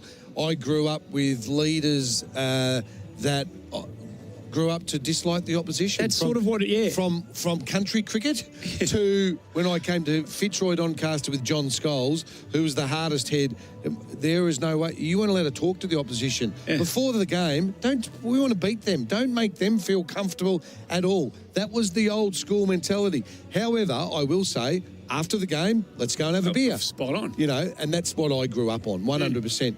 Play. Don't talk to them before. Fight hard on the field. Give them nothing. You know, and after the game, win, lose or draw, shake hands, have a beer. That's how I was brought up, and I loved it. You know what? I'm glad I played in that era. I really enjoyed that era. And I was talking before about Queensland. Wow, we had some massive stoushes on the field. New South Wales versus Victoria, when they had full strength and we had full strength. So Hughes, Jones, Warren, Rifle, Fleming, O'Donnell, Doddermaid, that crew up against Taylor, Steve Small, Steve Smith, not Steve Smith, sorry, Steve Waugh, Mark Waugh, Jack Small at the top of the order. It was Mike Whitney, Jeff Lawson. There was no big pardons given and none asked for. It was... I won't say war. That's too dramatic. No, it was on. Yeah. And I loved it. Yeah. That's all I knew. Now you play with it. You play with them in the IPL, the CPL, the PSL, or whatever. They mix and they mingle, and it makes it harder to dislike someone when you know they're actually a good bloke. Oh, absolutely. That's, what I mean? That's exactly what happens. Andy Marr's a pretty good bloke, you know. I can't probably. Yeah. But if you don't know them and you're on the field, Andy Mar's a bit of a knob, isn't he? Let's get into him. And so I'm sure nothing matters in terms when the content when Boomer's running in and bowling to Smith. He wants his stumps on the floor. For young and old, right? Yep. There's no question about that.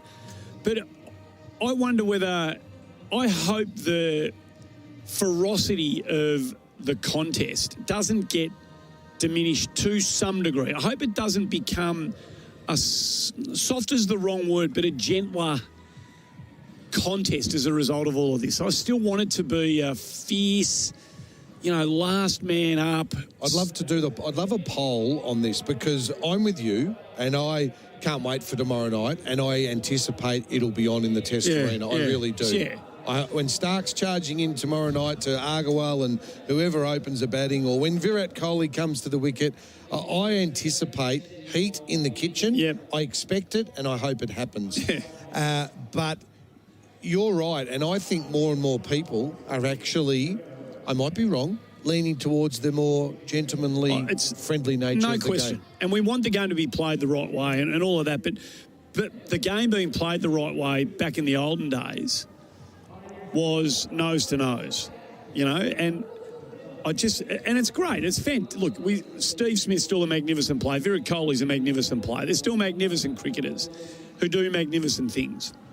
You're speaking to the wrong person, speaking to me, because all I grew up with was ferocity of the kitchen. Ferocity of the contest. Yeah. Give the opposition nothing. Yeah, I used to watch you play in return, Andy. But that's what I was taught. Yeah, no, that's what it was. That's what I was taught. Yeah. That wasn't who I was when I was 13 years of age. I just played cricket.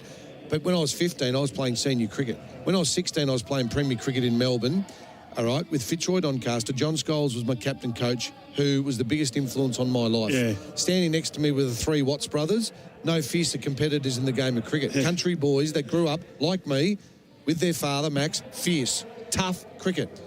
Don't speak to the opposition. Fitzroy versus Melbourne, mate, this was Victoria versus New South Wales. Right. It was the fish and chip eaters from the north versus the cravat wearers from the south. South of the river was a no-no. Yeah. You know, we had to be over the other side of the Yarra. So it was fierce, mate. And I look back on that, and I loved it. And we had some terrible battles with Melbourne Cricket Club, Fitzroy, and I'm talking club cricket.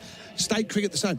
But some of my best friends in cricket, Simon Cook, Brad Hodge, played for Melbourne Cricket Club. Warren Ayres, they're my good mates. Yeah. And they were known as the soft cravat wearers, MCC. Yeah. That was rubbish. They weren't like that at all. Yeah. But that was what my coach, John Scholes, had built up in me. That's what I knew. Yeah. There was no way I was going to shake hands with them. I think we just got to turn, because the contest is still ferocious, but it's just a different type of ferocity nowadays. It's not as, we don't see as much of that in your face. I mean, it happens in all sports now. You look at AFL footy, for those of us who are listening in football states, they all come out of the same pathway programs now. They've all played together in 18s. Then they get siphoned off into clubs via the AFL draft. These blokes have known each other for 4, 5, 6 years before they get to the AFL. Been playing in squad, development squad, state. Very different, isn't it? It is. It is very different. Yeah. But I'll say again, the last time India toured here, Tim Payne versus Virat Kohli. It was as good as it gets. It was fierce, and there was feeling, and there was angst and animosity.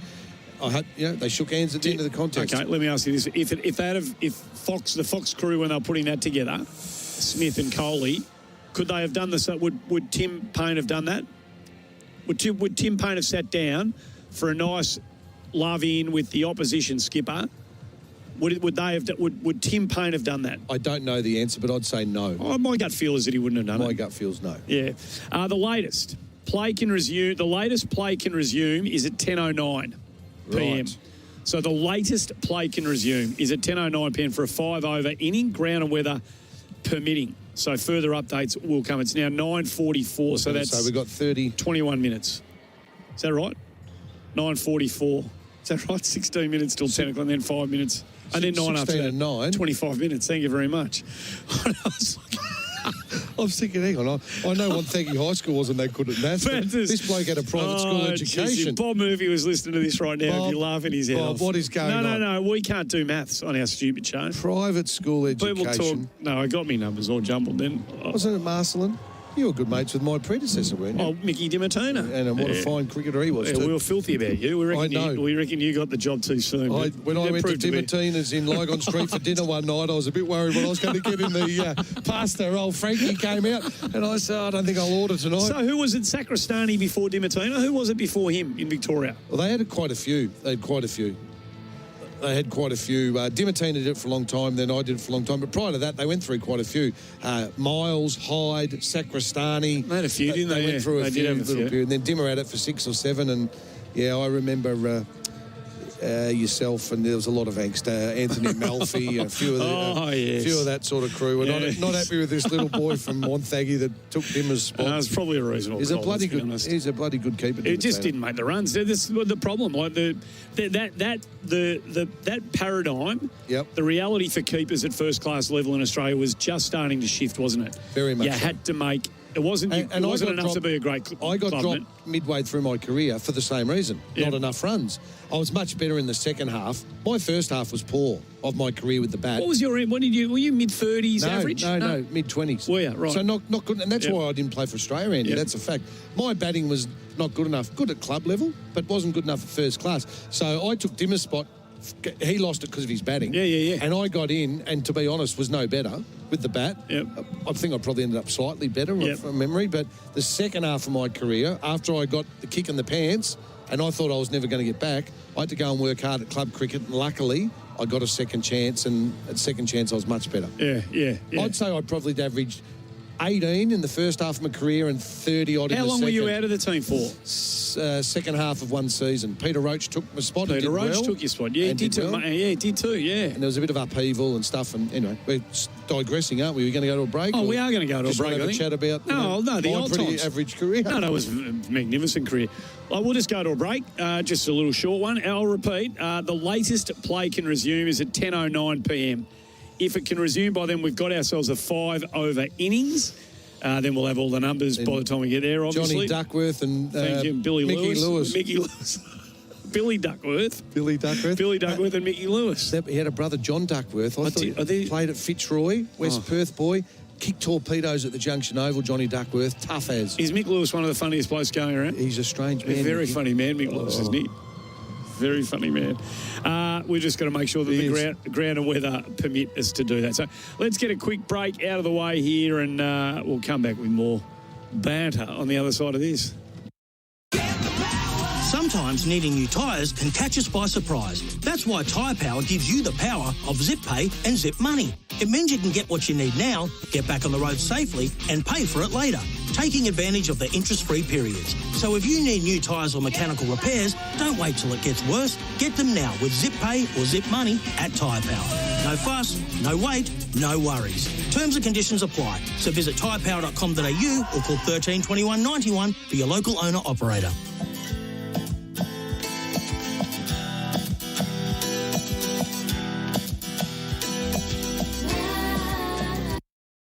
IMAR. We all know they're the tradies' mates when it comes to business insurance. That means if you're a chippy, IMAR's got you covered. And not just you. Insure with IMAR and they'll cover your subbies as well. Plus, receive competitive monthly premiums at no additional cost, which is great for cash flow. Even better, there's no paperwork. Just a simple phone call and we'll get you covered too. Call 13-IMAR now. That's 134627. They're the tradies, mate. That's IMAR.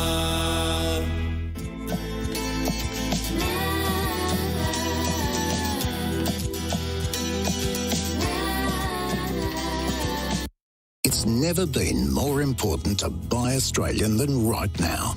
Our local manufacturers and growers produce world-class products known for their quality, safety and reliability, all while generating local jobs, supporting our communities and helping Australian families now and into the future.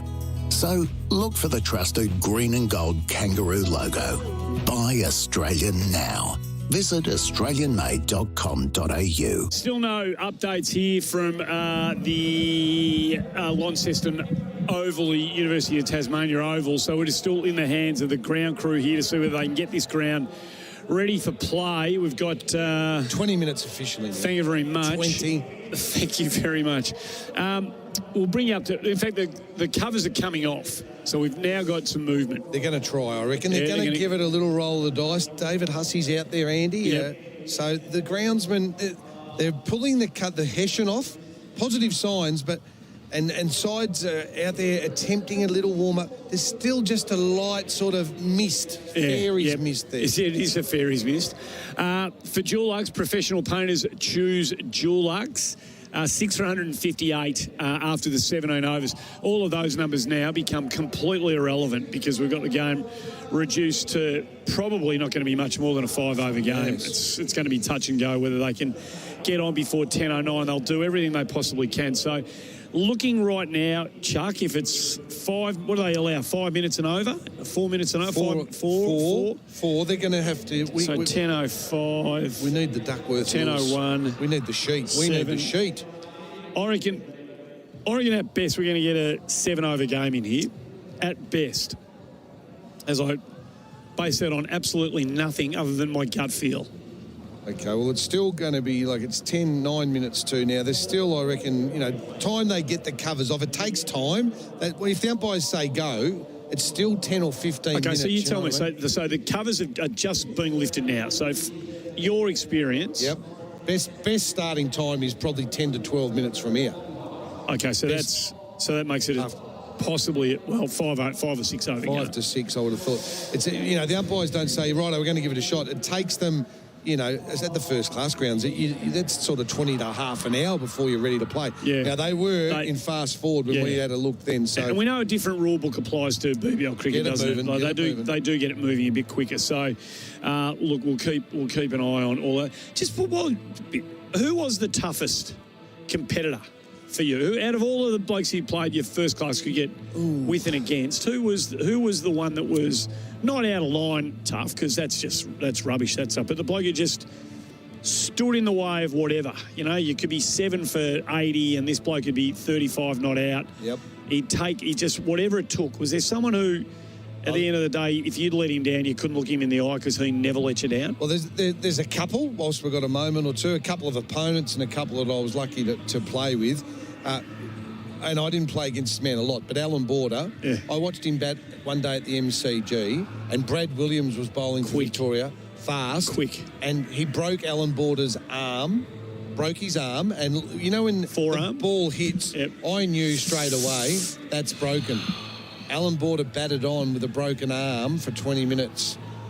And unassisted. I realised then that's why every Australian cricketer, Merv Hughes would walk over broken glass for Alan Border, as would anyone that played with Alan Border. Shane Warne loves Alan Border, right?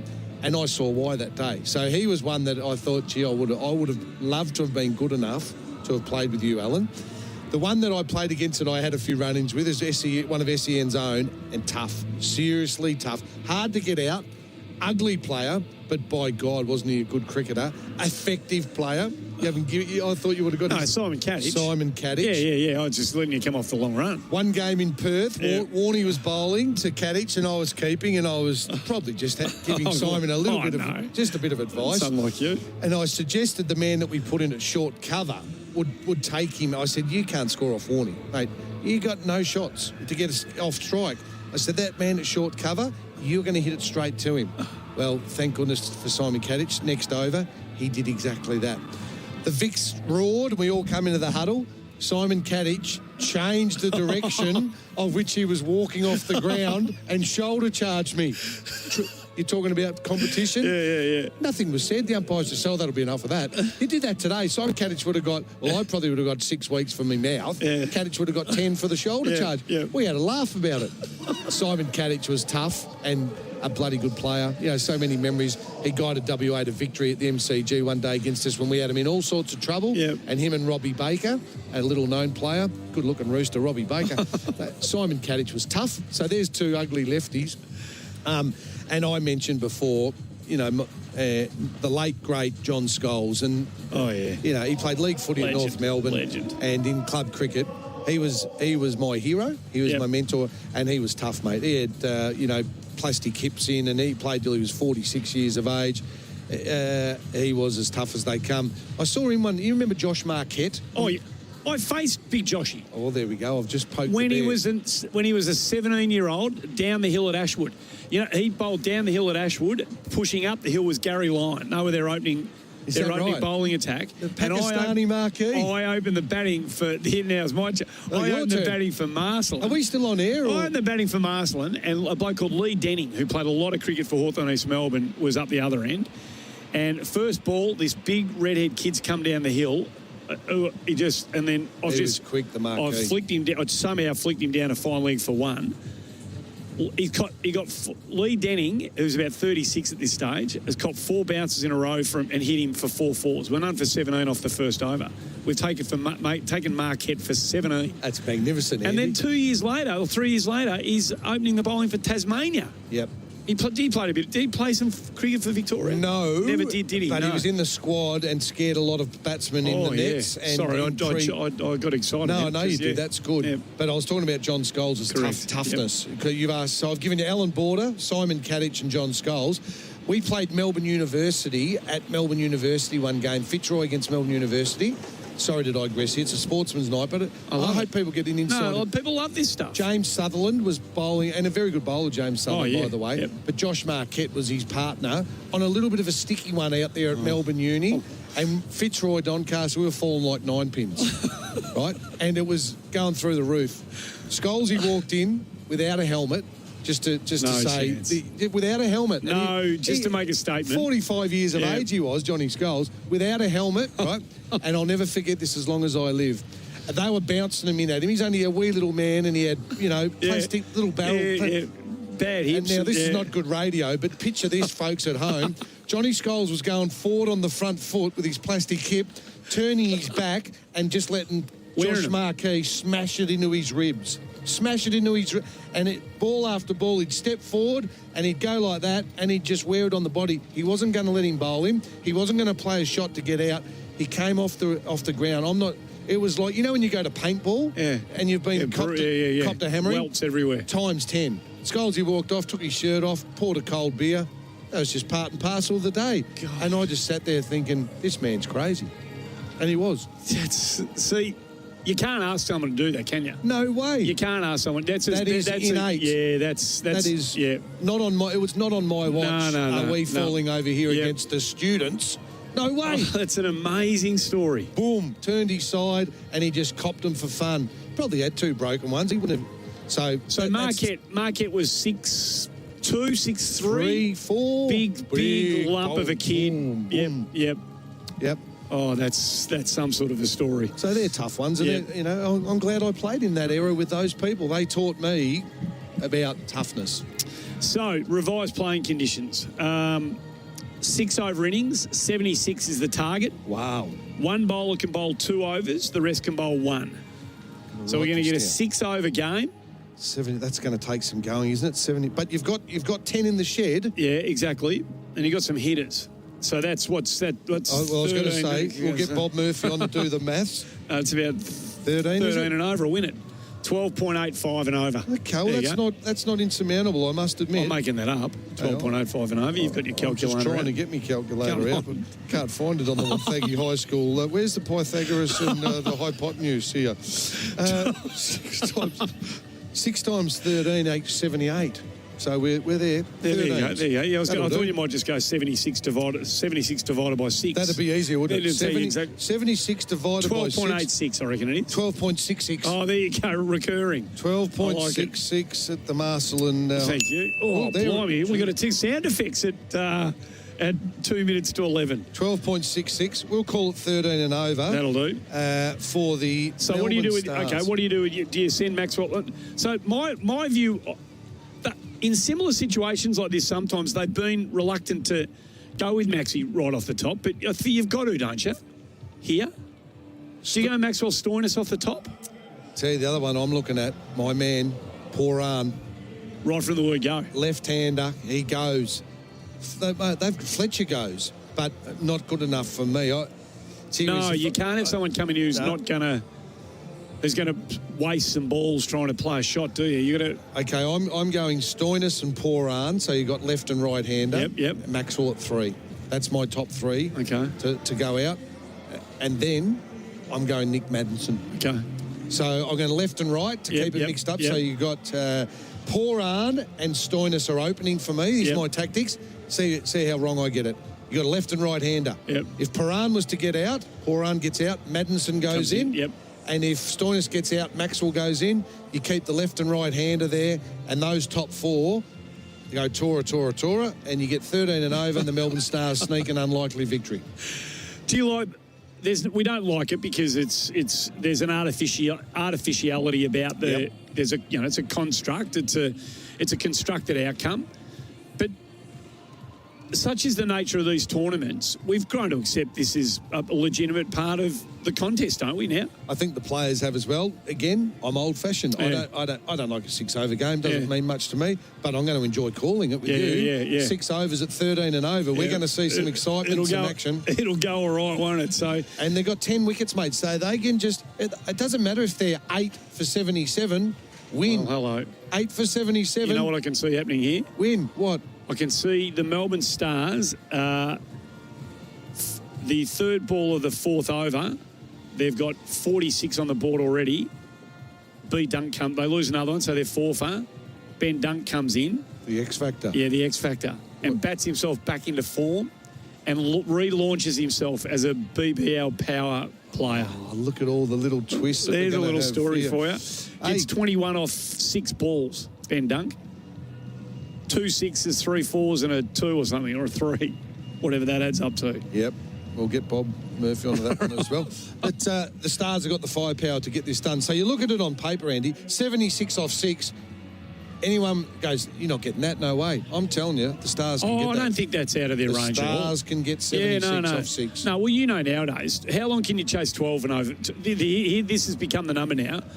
You can confidently, if you've got enough batters left, how long can you go at 12? How long can you chase 12 and over for? The key is what you said, batters left. When we're commentating Big Bash games here on Big Bash Nation, if they're 5 or 6 down, it's very hard to maintain the rage because 1 wicket burns you.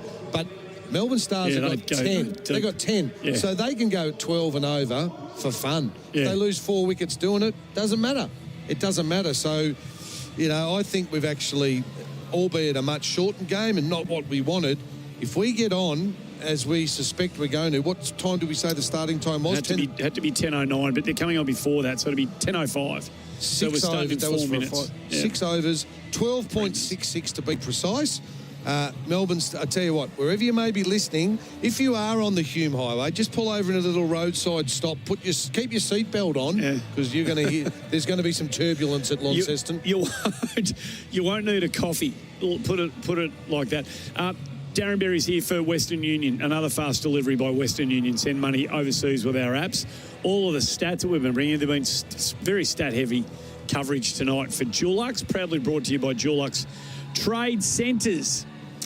So we're only about 2.5 minutes away now from getting this underway, and it will be actually really interesting to see how the Melbourne Stars reshape and reconfigure this batting lineup. And who bowls for the Scorchers? Well, okay. Just can you repeat the overs? Six overs, 76 required. One can bowl two and four. The rest are going to bowl one. Wow, so they've got to go through. Here we go. So Ty or Richardson will bowl the two, won't they? Absolutely. Yep. It'll be one of those two. We'll probably get a line on that based on who takes the brand new cherry, or not the brand new oyster, pearl. What do we call it? White ball. No, we did this last year. Did you run the white ball? We wanted to know what. So if the red ball's the cherry. Yep. What do we call the white ball? Was it the pearl? I think we came up with a pearl. Who takes the pearl? I would have thought that Joel Paris might take the first. What a genius you are, Joel Paris. Oh, he's got the pearl. And they've sent the spice. They have spice. I thought it was They've gone with their traditional opus, Stoinis and Fletcher. Look, Fletcher will go. My only concern with him that he'll swing and miss it a few. Yeah, that's what he can't afford to do. No, but when he connects and he keeps his head down, he's got a characteristic six-hitting style. He just keeps his head down and slogs it for six. It's unbelievable. We saw him do it a couple of times the other night. Yeah, and he holds that head position dramatically. I'm surprised, actually, that Poran didn't come. And I'd love to look over. Well, about six of them will have the pads on. Don't worry about that. They'll all be padded up. To go. Yeah. But they've sent two right-handers in. I thought they could have mixed it up with the left and right. But I tell you, Melbourne Stars know more than you and I do sitting here watching. They'll know. They've got a method. Let's see if their method is successful. See, that's not good enough. Strike rate of 114. No. Best of 12. I'm shocked that they've sent Fletcher in. Yeah, it does surprise me, to be honest. So he's capable. I've seen him clear the pickets in CPL and PSL. He can do it. Just I don't think he's got the class of a Maxwell or a Poran. Or Nick Maddison's the other one, mate. Nick Maddison he can hit them. Yeah, and can play the unconventional. So we're just about ready to go here. The ground staff have done a terrific job to get this field playable. Joel Paris has got the ball in his hand. He's come in for Berendorf. The way they construct it, whoever bowls a two might actually bowl the fourth and the sixth. Could be the fourth and the sixth over. Could be. So here we go. Fletcher comes at him straight away.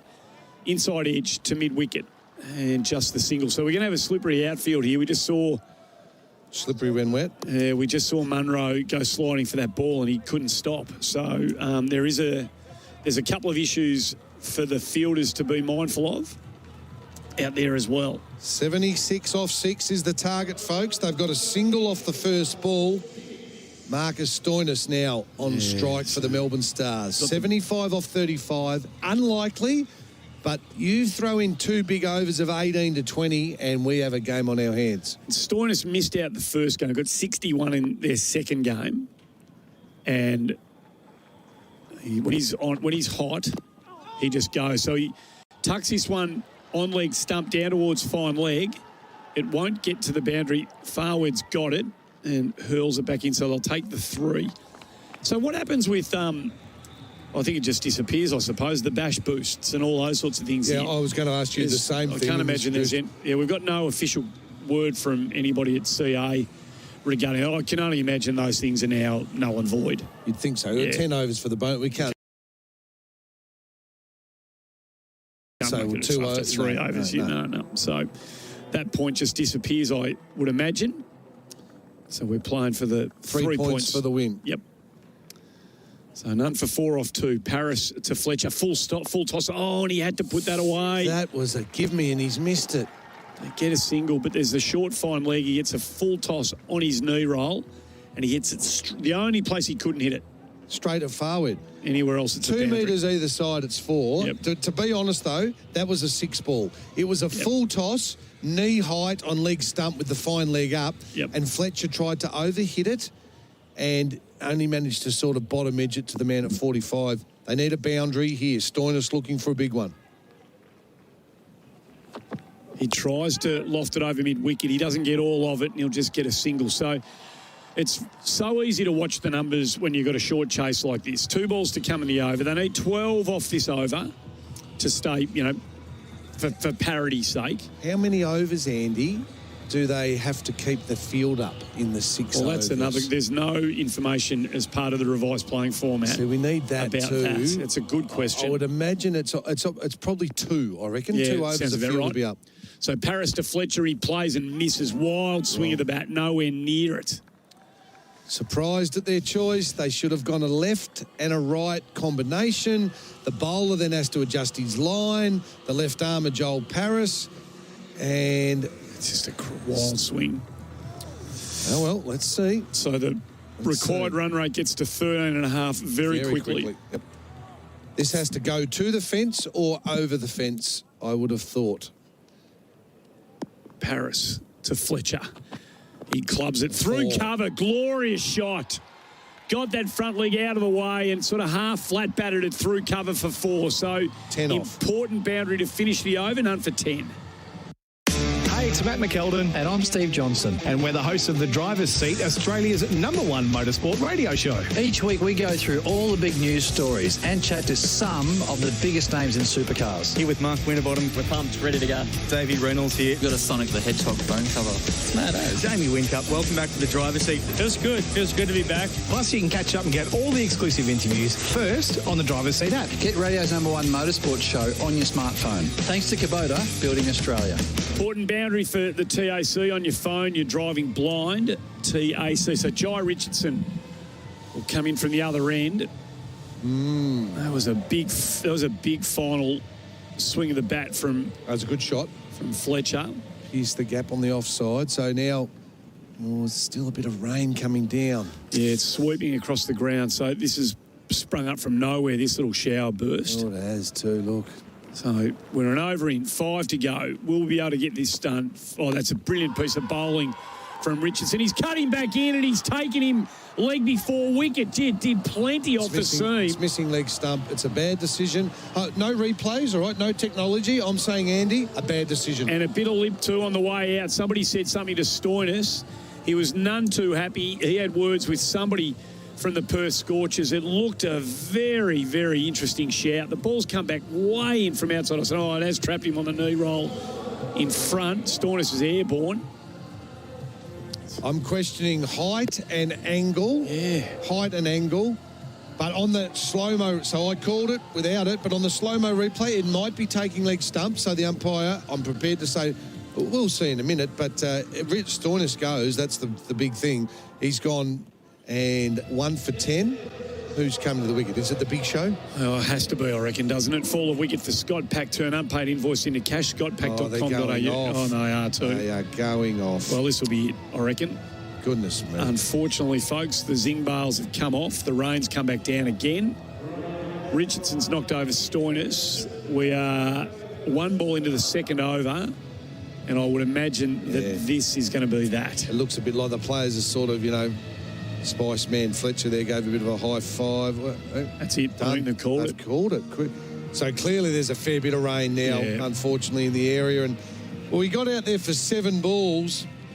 Unfortunately, the Melbourne Stars chasing 76 off 6 overs. It's going to be an enormous ask. I'm surprised at the 2 they sent. Paris went for 10 off his first over, so the game was on. First ball of the second over, Jai Richardson nipped one back off the seam and caught Marcus Stoinis LBW in front for 4. But the rain has started, and unfortunately that draws a halt on proceedings at the University of Tasmania Oval. Used to be York Park up there in Launceston, and we're going to have a no-result game here tonight, unfortunately. So Andy. 1.5 points apiece, Chuck, under the new rules, with 3 points up for grabs. Is that right? That'd be it, wouldn't it? They split the points. 1.5, yeah. Well, see, this is the complication now with that bonus point. So it's a weird old 1.5 points, isn't it, on your table? We'll find out exactly that, but that makes sense. If there was no bonus point on offer there in a 6-over game, So you'd suggest 3 points for the winner, and the game's been split, so no result. Righto, let's do our post-game wrap-up. We've only had 18.1 overs of play here tonight, unfortunately. The weather did look doubtful coming in. There was a lot of shower activity around the place. We got a good start to the game, but once the rain came down, she refused to go away. Stats wrap for Dulux. Professional painters choose Dulux. Any key numbers here that are interesting enough to you? Probably. Yep. What they got out of Madison and Thatcher was pretty important in the end. Yep, I agree with both of those. And the other one I'd like to mention Ashton Turner's 39 off 17, Andy, with 4 sixes, I think you said. 4 or 5 sixes, if you just want to check that on your score sheet. But 39 off 17, he was threatening to tear the game totally apart. So that was a nice stat. 2 for 8 for Nick Madison. That was an unlikely hero tonight with the ball from Nick Madison. Give him a big tick. And we were very impressed with Liam Hatcher, his energy, and he was on a hat-trick. Yeah, he's in a very short period of time, he's made quite the impact. Proudly brought to you by Dulux Trade Centres, our focus on the numbers. Rookie of the match for MEGT, supporting employers and apprentices for almost 40 years. I think it's pretty obvious that we've got to go to the Hatcher. The Thatcher boy. Hatcher. He's on the table here. Again, it's hard to go past that. He was on a hat-trick with his first 2 balls. His first 2 balls, he got Clark caught behind. Second one, he pinned Marsh for a golden gozzer to put him on a hat-trick again. Reasonable way to start the night for MEGT. Earn while you learn with MEGT. Leading wicket taker for Henley, beat bowled over by value and choice. Who did take the most of them? Not our man again, was it? It was our man. 2 apiece. 2 to Madison and 2 to Hatcher. And 2 to Stanlake. Oh, Big Billy got a couple. Okay, yeah, well, he got Inglis first up when he tried to play that pull shot out of nowhere, and then towards the end, both his wickets were people trying to pull him, because also Harvey tried that pull shot as well. So just buyers beware there. Just be careful pulling Billy Stanlake. Well, he gets big on you. He does. Particularly because he's very big. Particularly when there's a little bit of juice in the deck. And again, we saw it. I mean, before the weather came in tonight, there was just a nice little piece of something there for the bowlers to work with, which is why we're a bit surprised they were so sort of spin conscious. But anyway, leading run scorer for Henley, batting for home ownership since 1989. Well, I think that was Munro. It was Munro. Colin Munro, the little left-hander from New Zealand, who actually played a good innings. He threw it away, we thought, a little softly in the 15th over. Nick Madison had him caught at deep mid-wicket. 49 off 36 balls, so Colin Munro takes that award. Indeed he does, for Henley. And Macca's moment of the match. The McRib and the El Macco are back at Macca's this summer. You got a moment from the match? Can I go once again? I know... Hatcher on a hat-trick. Yeah. For me, that was the big moment to go bang Clark, Mitchell Marsh, LBW first ball. That put him on a hat-trick. I'd probably go with that one. Otherwise, you'd have to say Madison coming on and getting 2 wickets. But Hatcher on a hat-trick. I think that's a fair call. Righto, let's get a break out of the way. When we come back, we might catch up with Benny McDermott and Peter Siddle from last night. Hi, it's Doug the Tradie. If you're a tradie like me, you need the correct insurance. It's easy with IMAR. They offer competitive premiums, instant cover and no paperwork. Go online, get an instant quote and pay the premium, or call an expert now on 13IMAR. You'll be covered in a few simple steps and ready to get on with the job. Visit imar.com.au today or call 13IMAR and get a quote, get covered, get working. They're the tradies, mate. That's IMAR. And can you talk us through sort of the 48, 72 hours that you've had leading into tonight's game? A bit of a different preparation for you. It was, certainly. I was ready to play T20 cricket there for about a week ago, and now obviously got a late call up because puck was no good, which is unfortunate, but happy to get a go there and quickly come down and play T20 cricket. I love playing, so it's good fun. What's the switch between formats like? Is that a mindset thing more than anything? Yeah, I think so. It's not too different. It's still a cricket ball, you got to hit the cricket ball, so it's pretty similar for me. I try and keep it as simple as possible as well, so it works pretty well for me. And the main one out of tonight, I guess, was probably both of the subs being used at the same time. What was the decision from the point of view of you guys? Well, we thought that spin was going to be nice to face. The quicks were sort of nibbling it around a little bit, so that's why we went with the extra batter, and we were obviously lost a few wickets in the power play, and we were after some runs as well. The wicket out there, we've seen it a few times up here, it can obviously get a bit jumpy. Yeah, it was. It's always a bit like that here in the day, and then it sort of skids on a little bit at night with the dew. But it was a bit naughty to start with. But yeah, it was a bit of a grind. We lost a few wickets, and you had to, me and Colin had to sort of, get to a really good point in the game to launch from. So if we kept going hard, we would have just kept losing wickets, I reckon. It feels as though you were in that position to really start going. It's got out, Colin just got out probably arguably again, so just lost that wicket at a crucial time when you were just about to score. Yeah, I reckon you need a big score when you lose so many wickets. You need something special to happen, like we saw last night with Sam's. They lost a lot of wickets in the power play, and he came out and made something happen and got a big score and was not out. So I reckon that was sort of where we lost it. Me and Colin getting 46 is probably one of us needs to go on and get that 70-plus score. What did it mean to you to get that call up, even with such a bonus form there? I guess you must be rapid out things unfolded. Yeah, 100%, mate. I think anytime you get the chance to play a Test nation, they put out a pretty good side, so it was a really good experience and good exposure to some of the best players in the world in that side, and with some of the best players as well in the Australia race side, and just getting around was good experience. Come as a shock when you got the call. Yeah, it was complete. I didn't even know that I was in the frame. So, Bales sort of called me in the morning, and I was on a flight that afternoon. So it all happened pretty quickly. I didn't have much time to think about it. Just get ready to play 3-day pink ball game, which I haven't played in, I reckon, 3 years. So that was, you just got to take those things as it comes. You don't worry about it too much. It wasn't like be all and end all. If you went well, it was good, but if not, you weren't going to lose much out of it. So. Visit your local Dulux Trade